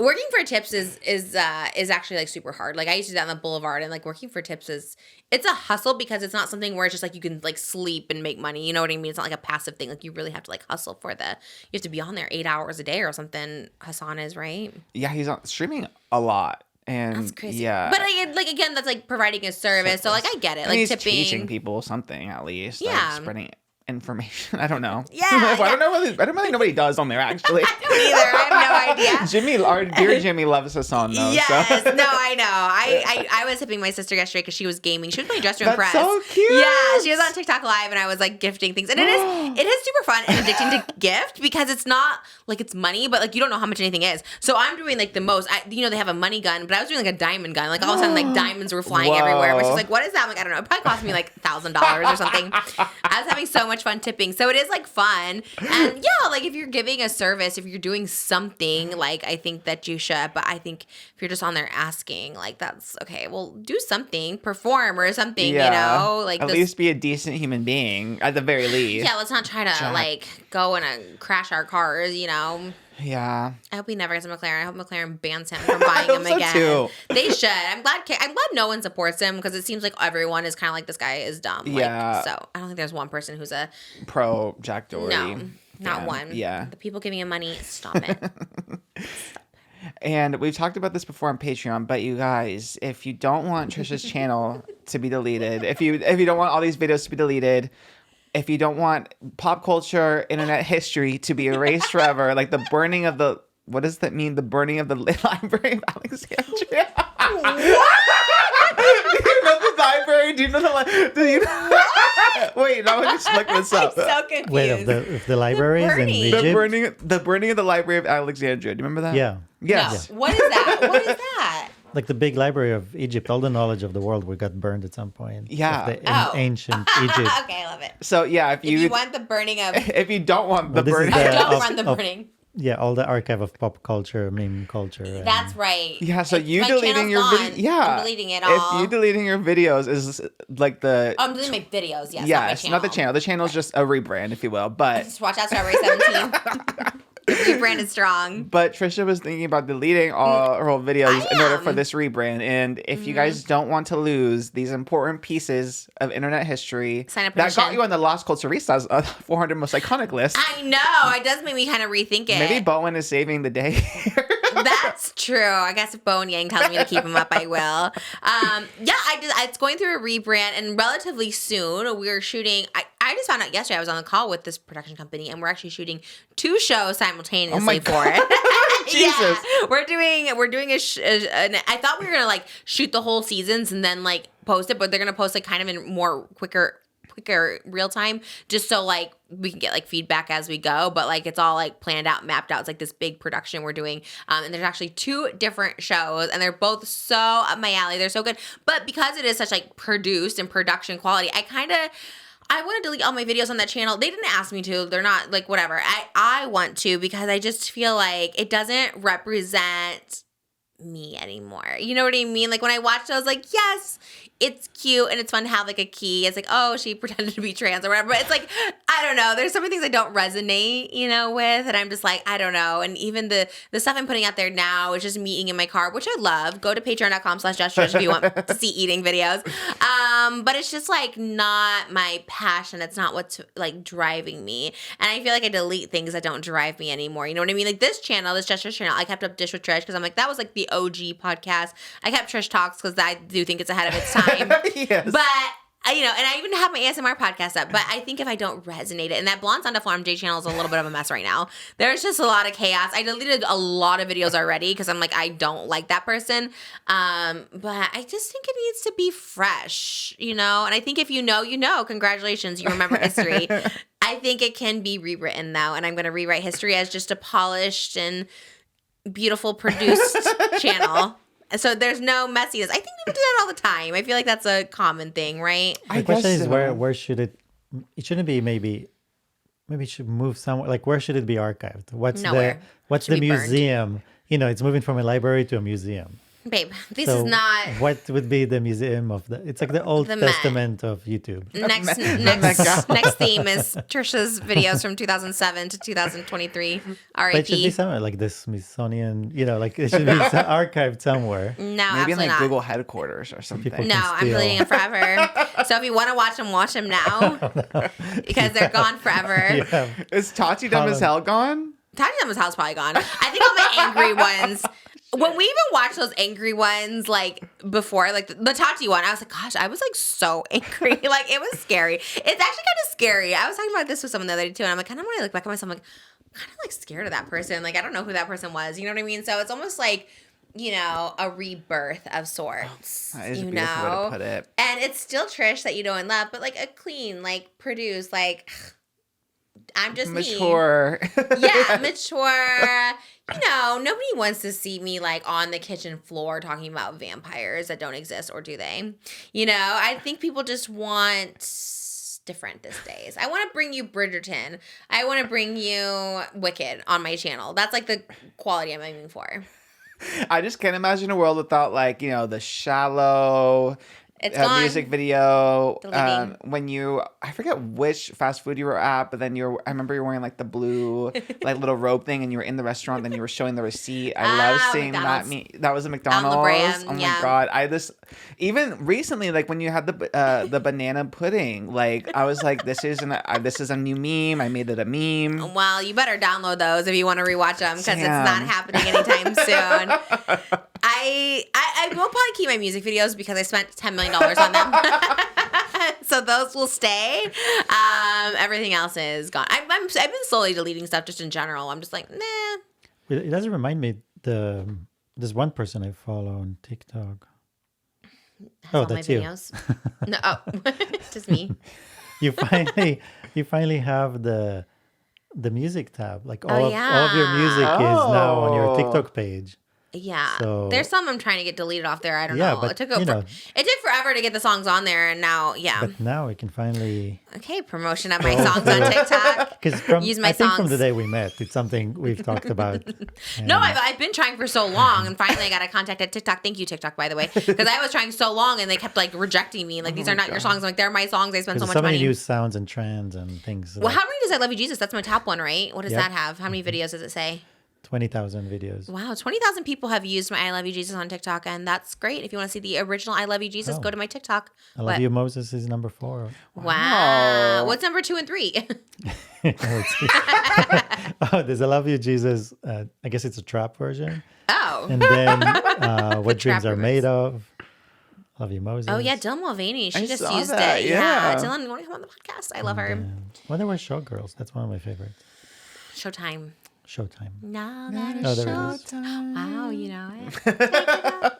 It's great. Music's coming, and more music's coming, and just better production quality. But I suppose if you guys want to start a petition and they get like 1 million signatures. Yeah. Like a change.org. Yes. In It's that got case. the opposite kind. Usually people are like want to take somebody off. Right, This one's like You want to preserve. keep this. I'm in the mindset. It's like brand new. This is what you're getting. The blonde sundoll. I might even change the blonde sundoll for MJ. I think so, because I lost my verification because I changed it one time. Because I was verified and I changed it, but then someone started using blonde sundoll for MJ, so I changed it back. But I'm like, it is kind of okay. It's like 2006. You know, like what does it even mean? What will you change it to? Just Trisha Paytas. Wow. Just a brand. just Trisha Paytas, the brand. Blonde sundoll for MJ doesn't even make sense. There's no vowels. There's no consonants. There's nothing in it. You know, I just think you need to start fresh. So this is your last chance to go watch those videos. Sign the petition if you want to preserve it. Otherwise, it's gone forever. Otherwise, it's gone sooner than I guess even I thought. But It's sooner than I thought too. They're like, we're gonna start filming now, and we're gonna release now. And I was like, okay. So I think you guys will really like it. I'm really excited. I'm so lucky. I got like a really great opportunity, and it's very me. Don't worry. It's not like I just like sold my channel. Or Fred, when he sold his channel, Lucas Cruikshank, like I you forgot remember? about that. And it was like a new Fred. Yes. And everyone's like, wait, what is this? Like, it's always a little ominous when the channel just changed all of a sudden. You're just like, what? It's They did a scary. flipperoo. Yeah, but we're all about rebranding, changing, growing, and Learning and unlearning. and growing and learning. unlearning. Yes. An Oscar quote. But we love you guys so much. And just subscribe to the Patreon because the mukbangs won't be leaving there. In fact, we have a ton of content, over 80 videos. Is that right? Or did I just I make that honestly number? think so, yeah. Yeah, I feel like we have over 80 videos because we've almost been doing it a year. Almost a year. So we probably have December, like 80 videos. You guys can go watch them. Go to patreon.com/justtrish. We do extended podcasts over there. And we're doing gaming. And it's just a great time. We missed the Krabby Patty little launch. Oh, but shoot, yeah. everyone was going to Panorama City and driving through they had a whole SpongeBob Did you get experience. No, but I did find out I was invited to eat at Chain, and I guess I just missed the email. Oh, sounds about right. Yeah, shout out to CA. They're like, we did invite you. And I was like, oh. Oops, did not know, but thank you for that. But we love you guys so much. Thanks for watching, and we'll see you next time on the next Trisha Week. Love you guys, and yeah, see you then. Bye.